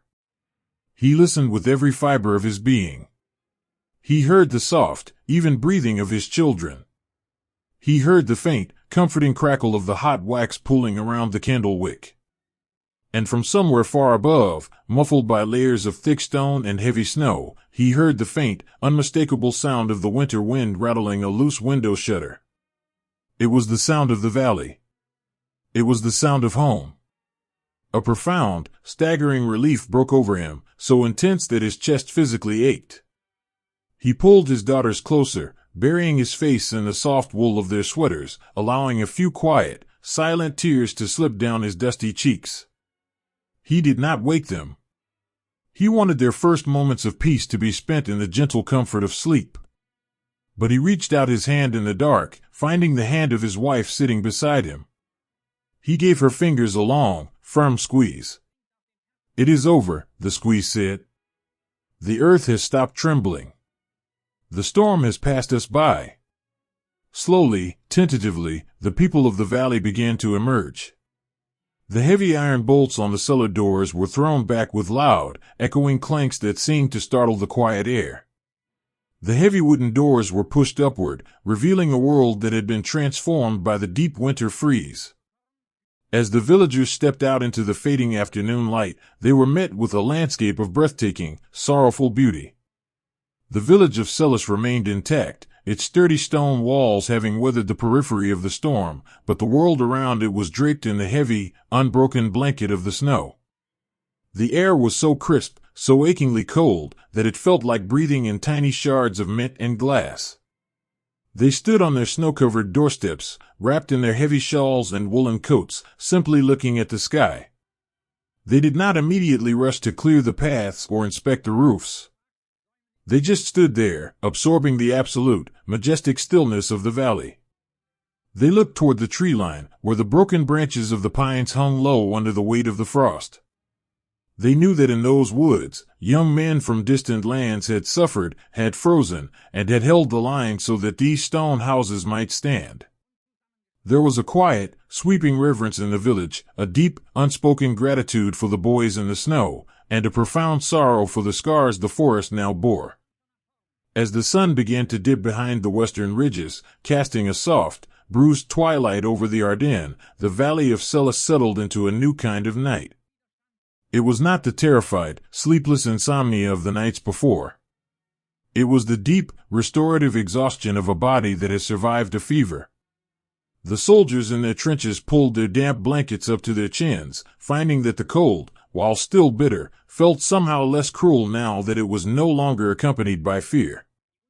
The villagers in their homes lit their hearth fires once more, watching the thin gray ribbons of smoke rise from the chimneys, stretching up into the vast, darkening sky like a quiet prayer of thanks. The silence falling on the broken branches was no longer a jarring absence of noise. It had become a gentle, soothing lullaby. It was the sound of tentative breaths being drawn without fear. It was the sound of a battered landscape resting beneath a healing blanket of white. And as the first, pale stars blinked open in the freezing night, the valley wrapped itself in the beautiful, enduring grace of a world that had finally, mercifully, been granted permission to sleep. To push open a door after living in the dark is to take the very first breath of a brand new life. For a span of time that could not be measured by clocks, the people of Celles had existed entirely in the shadows. They had retreated into the deep, earthen roots of their homes, trading the wide, open valley for the cramped, damp sanctuary of arched stone cellars. Down in the dark, they had listened to the world above them tremble and roar, holding their children tightly against their chests, praying to the steady, unyielding strength of the masonry. But now, the trembling had ceased.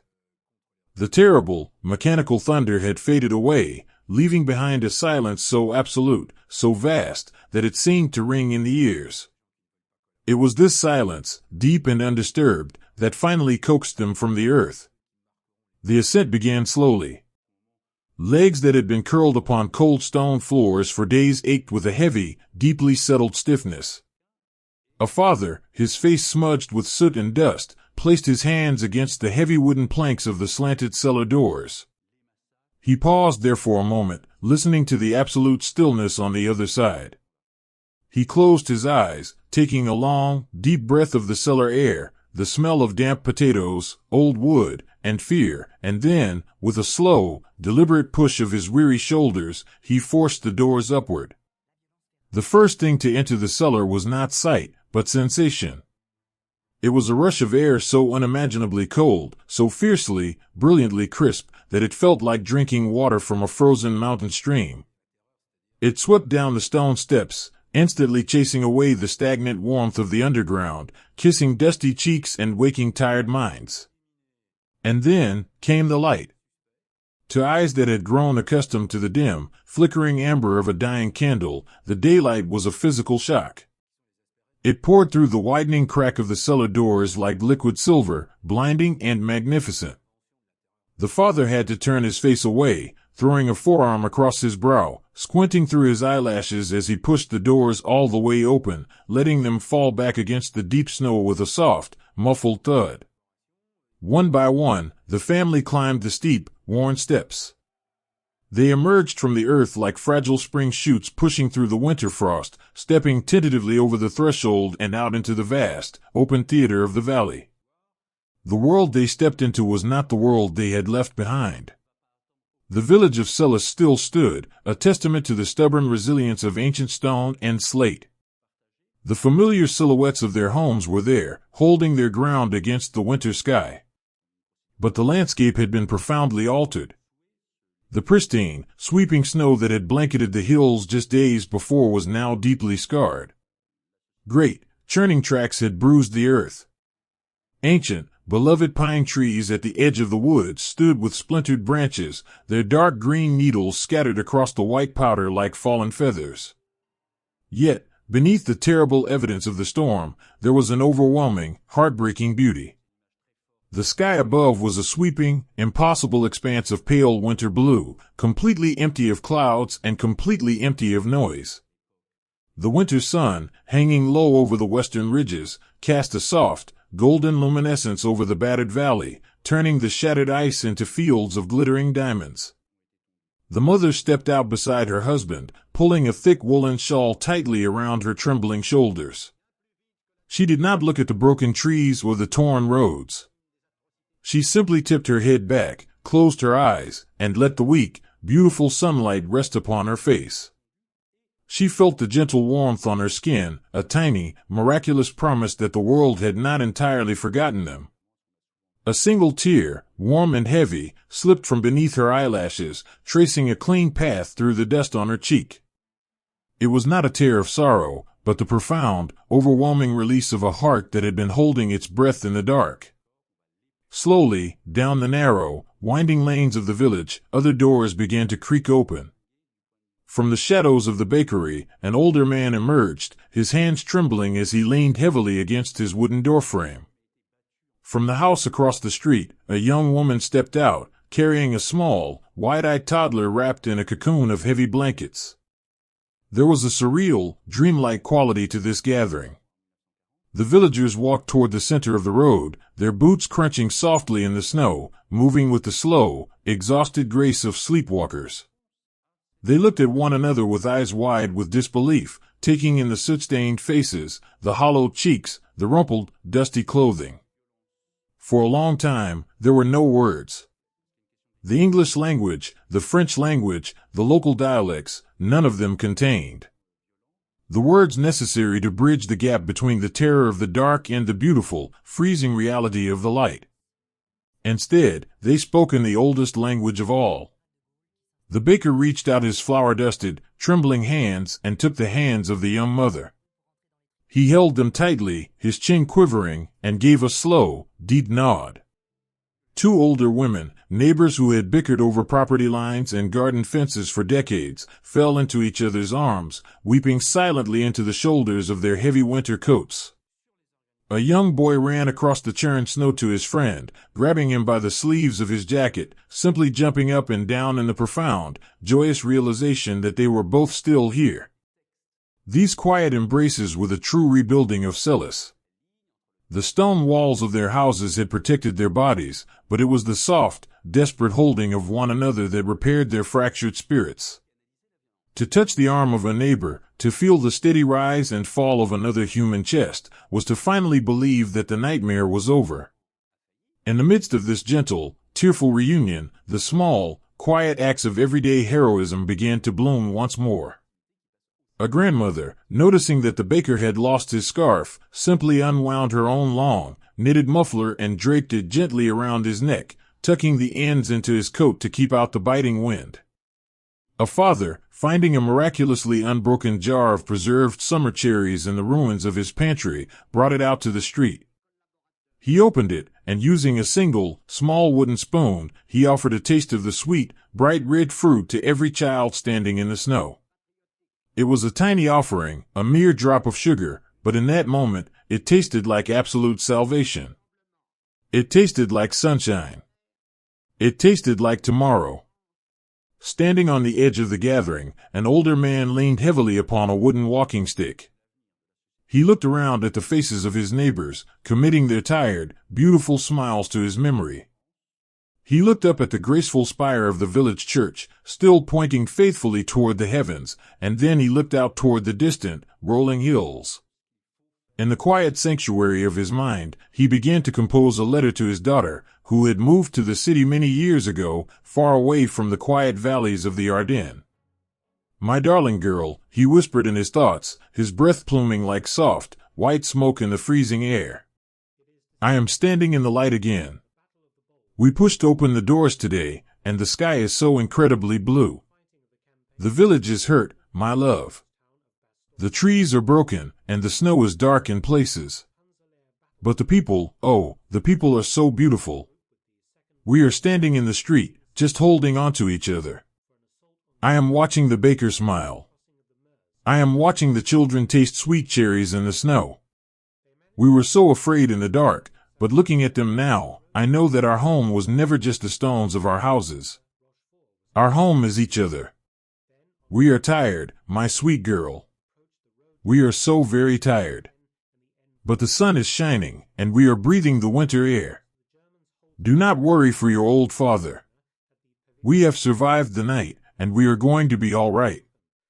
This unspoken letter was a testament to the profound resilience of the human heart. It is the miraculous ability to look upon a battered, scarred landscape and focus entirely on the fragile, enduring light of the people standing within it. The relief they felt was bittersweet, heavy with the knowledge of what had passed over them, and heavy with the understanding of the long, cold winter that still lay ahead. They knew the roads were blocked. They knew the supplies were gone. They knew the world beyond their valley was still fractured and unsure. But for this one, suspended afternoon, those worries belonged to tomorrow. Today was only for the sky. Today was only for the light. As the sun began its early descent, sinking behind the dark silhouettes of the pine trees, the shadows in the valley began to lengthen, turning the snow a deep, melancholic shade of violet. The villagers did not rush back into their homes. The dark cellars held no more appeal, and the cold air of the evening felt like a blessing against their skin. They lingered in the street, pulling their coats tighter, standing close together in small, quiet clusters. They watched as a few, solitary snowflakes began to drift down from the darkening sky, gentle and slow. The snow landed softly on their shoulders, on the brims of their hats, on the broken branches of the trees. It was nature's quiet promise, a gentle covering that would soon wash the landscape clean once more. They stood there, breathing in the sharp, clean scent of the frost, anchored entirely by the presence of their neighbors. They had emerged from the cellars into a world forever changed, but they had not emerged alone.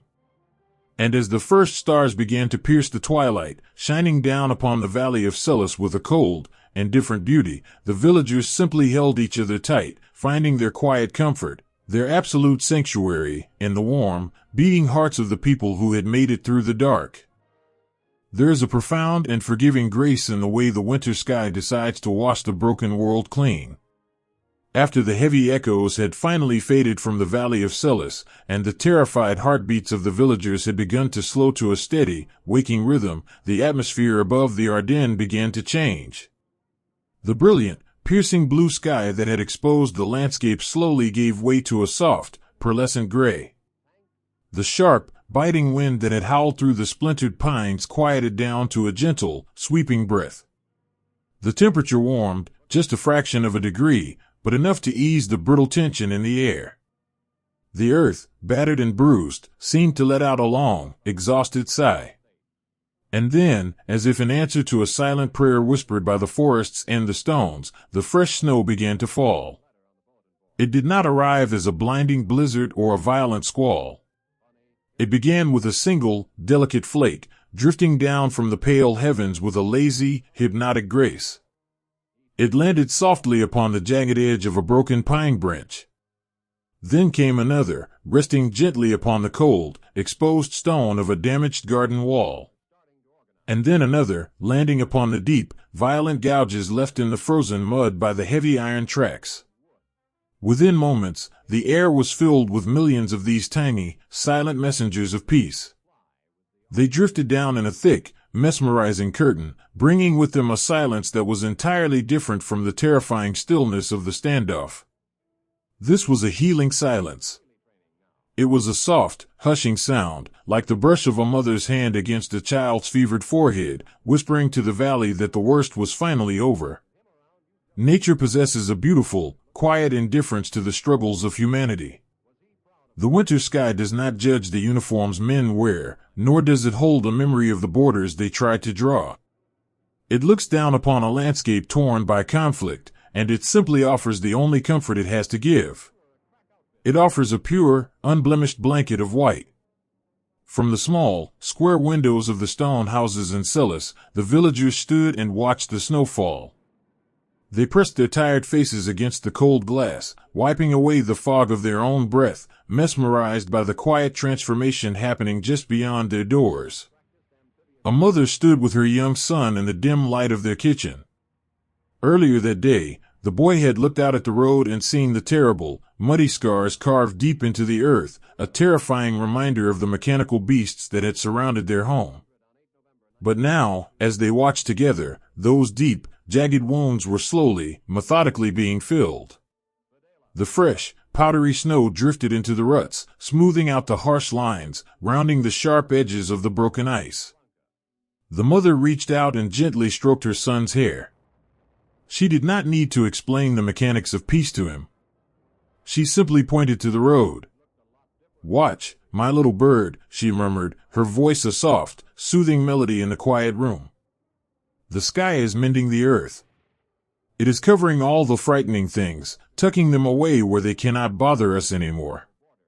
By tomorrow morning, the road will be perfectly smooth again, just like a fresh sheet of paper, waiting for us to draw a better story." This was the profound, bittersweet relief of the gentle covering. The snow was erasing the immediate, traumatic visual reminders of the storm.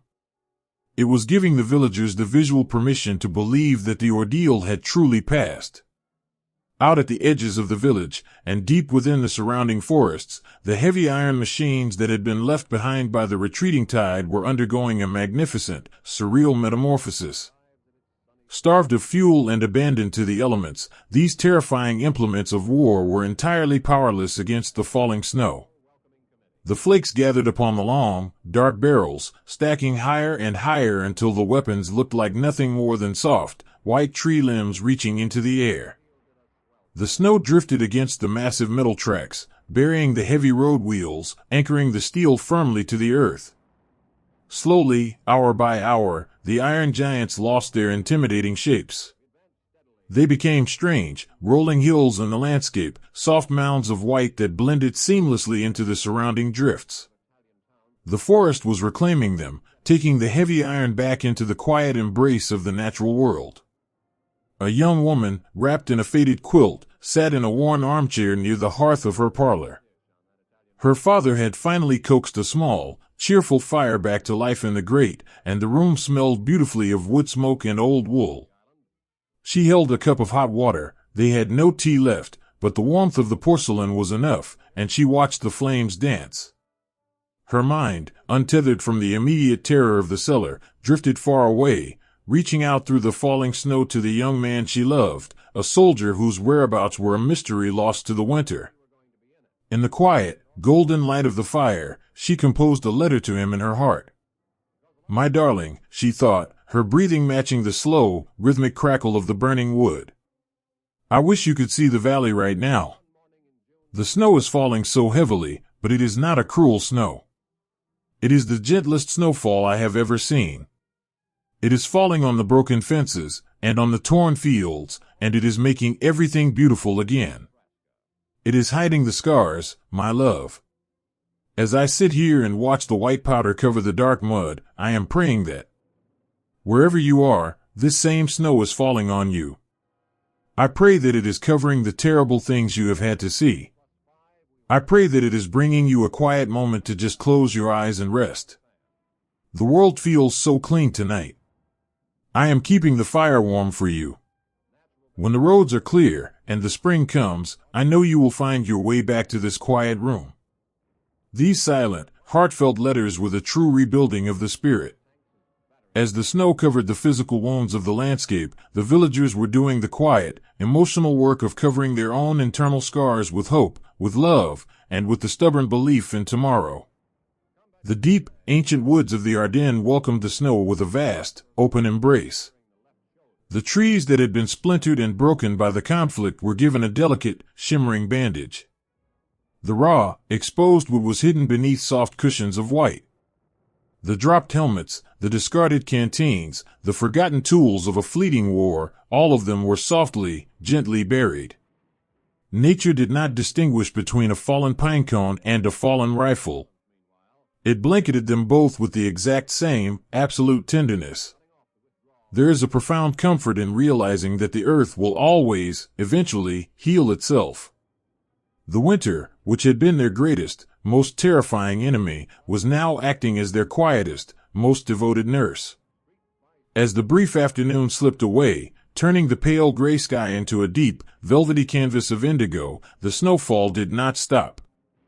It continued its steady, mesmerizing descent, a visual lullaby that seemed to hypnotize the valley into a state of deep, restorative rest. The harsh, jarring memories of the noise and the shaking earth were being muffled, packed away beneath layer upon layer of pure, sound-absorbing white. In a farmhouse on the outskirts of Celles, an elderly couple stood by their back door, looking out over their covered fields. The old man reached out and took his wife's hand, his thumb gently tracing the familiar, weathered lines of her knuckles. They had weathered many storms together, many bitter winters, but they both knew they had never seen a snowfall feel quite so much like a blessing. "It is putting the world to sleep," the old woman whispered, leaning her head gently against his shoulder. "It is telling us to close our eyes and forget the dark." "Yes," he murmured in return, his voice a low, soothing rumble in the quiet kitchen. "The earth needs to rest now. And so do we." They locked the heavy wooden door, turning the iron key with a satisfying, final click. They walked back toward the warmth of the stove, leaving the winter to do its quiet work in the dark. The village of Celles, nestled deep in the palm of the Ardennes, slowly surrendered to the night. The amber lights in the windows winked out one by one, replaced by the soft, silver luminescence of the snow glowing in the dark. The people slept in their own beds for the first time in days, wrapped in heavy quilts, their breathing slow and untroubled. Outside, the snow continued to fall. It fell upon the village square, erasing the footprints of the day. It fell upon the silent, sleeping tanks, burying the iron ever deeper. It fell upon the vast, empty forests, weaving a seamless, unbroken tapestry of white across the entire world. It was a gentle covering, a profound and quiet grace, a beautiful, indifferent blanket that asked for nothing, judged nothing, and simply offered the exhausted valley the pure, unblemished gift of peace. Time is the gentlest river, slowly wearing away the sharpest stones until only smooth, quiet memories remain. If you walk through the winding valleys of the Ardennes today, long after the heavy winter has surrendered to the turning of the years, you will not find a world held in a breathless freeze. You will find a world that is deeply, vibrantly alive. The towering pine forests, once shattered and bowed beneath the terrible weight of the snow and the storm, have reached up to touch the sun once more. Their branches are thick with soft, fragrant green needles. The forest floor, where young men once carved shallow, freezing trenches with numb hands, is now a lush, sprawling carpet of emerald moss, delicate ferns, and tiny, star-shaped wildflowers that turn their faces toward the light. The silence that rests over the woods now is not the terrifying, tense quiet of a standoff. It is the rich, breathing silence of nature at absolute peace. You can hear the cheerful, melodic trill of the chickadees flitting between the high branches. You can hear the gentle, soothing babble of the small creek, the very same narrow creek where a single, dry biscuit once slid across the ice to bridge the gap between two lonely boys. Today, the water runs clear and free, sparkling in the dappled golden sunlight that filters through the canopy, washing the smooth river stones clean. If you wander far enough off the beaten paths, deep into the quiet shadows of the old-growth trees, you might still find the sleeping giants. Resting softly in a hollow of the earth, half swallowed by the creeping ivy and the thick, velvet moss, sits the rusted hull of an iron machine. It has not moved since that freezing December night. But it is no longer a thing to be feared. The decades of spring rains and warm summer suns have worked their quiet, persistent magic upon the steel. The sharp edges have rusted into beautiful, earthy shades of ochre, amber, and burnt orange. A family of field mice has made a warm, cozy nest inside the hollow darkness of the engine block. Wild foxgloves and pale white snowdrops push their delicate bells up through the gaps in the heavy metal tracks. It is a beautiful, profound surrender. The earth has taken the terrible tools of the past and turned them into quiet monuments of peace. The machine that once roared with fire now merely holds the morning dew, offering a quiet, reflective drinking pool for the deer that step softly through the morning mist. Iron and steel, no matter how heavy, are no match for the gentle, unstoppable persistence of the spring. Down in the valley, the village of Celles sits exactly where it always has, cupped safely in the protective palm of the surrounding hills. The stone houses have weathered the passing decades with the same stubborn, enduring grace they showed the winter storm. The heavy wooden shutters, once bolted tight against the terrifying noise, are now thrown wide open to catch the sweet, warm breeze of a summer afternoon. Window boxes overflow with bright red geraniums, their petals catching the sunlight like tiny, joyful flames. The arched stone cellars beneath the homes are no longer places of refuge, fear, or endless, dark waiting. They have returned to their quiet, humble domestic duties.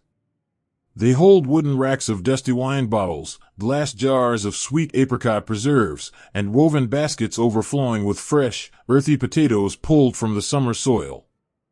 The dust that once fell from the shaking rafters has long been swept away, replaced entirely by the comforting, everyday smells of a home at peace. In the village square, right beside the ancient, sturdy church, children chase each other over the warm cobblestones. Their bright, silver laughter echoes beautifully off the slate roofs, a sound as clear and pure as a ringing bell. They run with scraped knees and untucked shirts, entirely unaware of the heavy footsteps that once walked these very same paths. And that is exactly as it should be. That is the greatest, most beautiful victory of all. The fact that these children can play in the sun, oblivious to the shadows of the past, is the living, breathing answer to every silent prayer that was whispered in the dark all those years ago. On a weathered wooden bench beneath the deep, cooling shade of a wide linden tree, an old man sits resting his hands upon a smooth, polished walking stick. His hands are mapped with the pale, winding rivers of his veins, the skin is thin and soft as parchment. His eyes hold the watery, peaceful blue of a faded summer sky. Many, many winters ago, he was the young boy who lay shivering beneath the roots of a pine tree, looking up at a sky of shattered glass, writing a letter in his mind to a girl in a yellow dress. He made it home to that porch. He married the girl in the yellow dress. They built a life together, a beautiful, ordinary tapestry woven from Sunday dinners, the smell of fresh laundry, quiet evenings reading by the fire, and a love that grew deeper and softer with every passing year. He is a grandfather now, and the girl in the yellow dress has long since passed into the gentle, waiting keeping of the stars. He has returned to the Ardennes just this once, not to mourn, but to remember. Sitting on the bench, he does not hear the roar of the engines and the wind. He hears the quiet, rhythmic breathing of the boy who shared his blanket in the freezing dark. He feels the phantom warmth of a sergeant's gloved hand pressing a small, precious piece of hard candy into his palm. He closes his eyes, leaning his head back against the warm wood of the bench, and he smiles. In the quiet, luminous sanctuary of his mind, he writes one final letter. My dear friends, he whispers in his thoughts, his breathing slow and deeply at peace. The trees have grown so very tall here. You would not recognize the forest. It is so green, and the air is so incredibly warm. I have lived a long, full life for all of us. I saw the spring come, just like we hoped it would. I planted tomatoes in the garden. I smelled the lilacs bloom. I kept the fire burning in the hearth. I am sitting in the sun today, and I am thinking of you all. I am leaving our memories here, where they belong, resting softly beneath the moss and the wildflowers. Rest now, my brothers. The morning we prayed for in the dark has been shining for a very long time. The letters written in the dark, the whispered farewells and the desperate promises of love, did not vanish into the freezing night. They were not lost to the fog. They became the invisible foundation upon which the peaceful years were built. The quiet heroism of the mothers singing lullabies in the cellars, the old men polishing the silver to maintain the dignity of their homes, the boys sharing their meager warmth in the foxholes, that profound love did not dissipate. It seeped into the deep soil of Celis. It became the life-giving sap rising in the trunks of the pine trees. It became the gentle breeze that rustles the linden leaves on a warm July evening. The village of Celis is not haunted by ghosts. It is simply, beautifully watched over. It is watched over by the quiet spirit of Martha Francotte, her memory forever tied to the warm, comforting scent of roasted chicory and the clever, loving whispers that once stalled an iron tide at the crossroads. It is watched over by the grandmothers who drape their own heavy quilts over the trembling shoulders of their neighbors. It is watched over by the boys in the snow, whose shared endurance wove a protective, unbreakable net over the valley that time can never unravel. History, in the very end, is not made of dates, or borders, or the grand, sweeping movements of distant armies. True history is made of the small, quiet moments of grace that happen when the world goes completely dark. It is made of the numb hand reaching out to offer a cup of water in the freezing night. It is made of the shared biscuit, the torn blanket, the soothing story told to a frightened child as the earth shakes above. These are the things that truly endure. These are the beautifully human things that outlast the rust, the winter, and the iron. As the sun begins its slow, golden descent behind the emerald hills, painting the wide canvas of the sky in breathtaking shades of warm apricot, rose, and soft lavender, the valley of Celis prepares for the evening. It is a slow, deeply peaceful preparation. In the stone houses, oil lamps and electric lights are clicked on, casting warm, inviting squares of amber light out onto the quiet, darkening streets. Families gather around sturdy wooden tables, bowing their heads in simple, everyday gratitude for the warm food before them, and for the profound, continuing blessing of simply being together. Out in the deep, sprawling forest, the shadows lengthen, wrapping the ancient trees and the sleeping, rusted giants in a soft, protective embrace. The twilight descends like a heavy, velvet curtain, settling softly over the moss and the ferns. The wind moves gently through the valley, a low, melodic hushing sound that sweeps softly through the pine needles and rustles the tall summer grass. Listen closely to that wind. It does not carry the sound of sorrow, nor does it carry the heavy, lingering echoes of fear. It carries only the softest, most beautiful whispers of the past. It carries the sighs of profound relief from doors that were finally pushed open to the sky. It carries the bright laughter of the children in the square. It carries the quiet, unbreakable promise of the human heart, insisting, over and over again, that love and light will always, eventually, outlast the dark. The story of the winter is over. The long, freezing night has passed entirely into the gentle keeping of memory.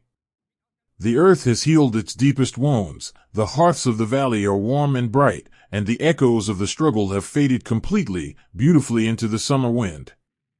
It is time now to close your eyes. It is time to let the quiet, enduring peace of the valley wash over you, smoothing away the worries of the day.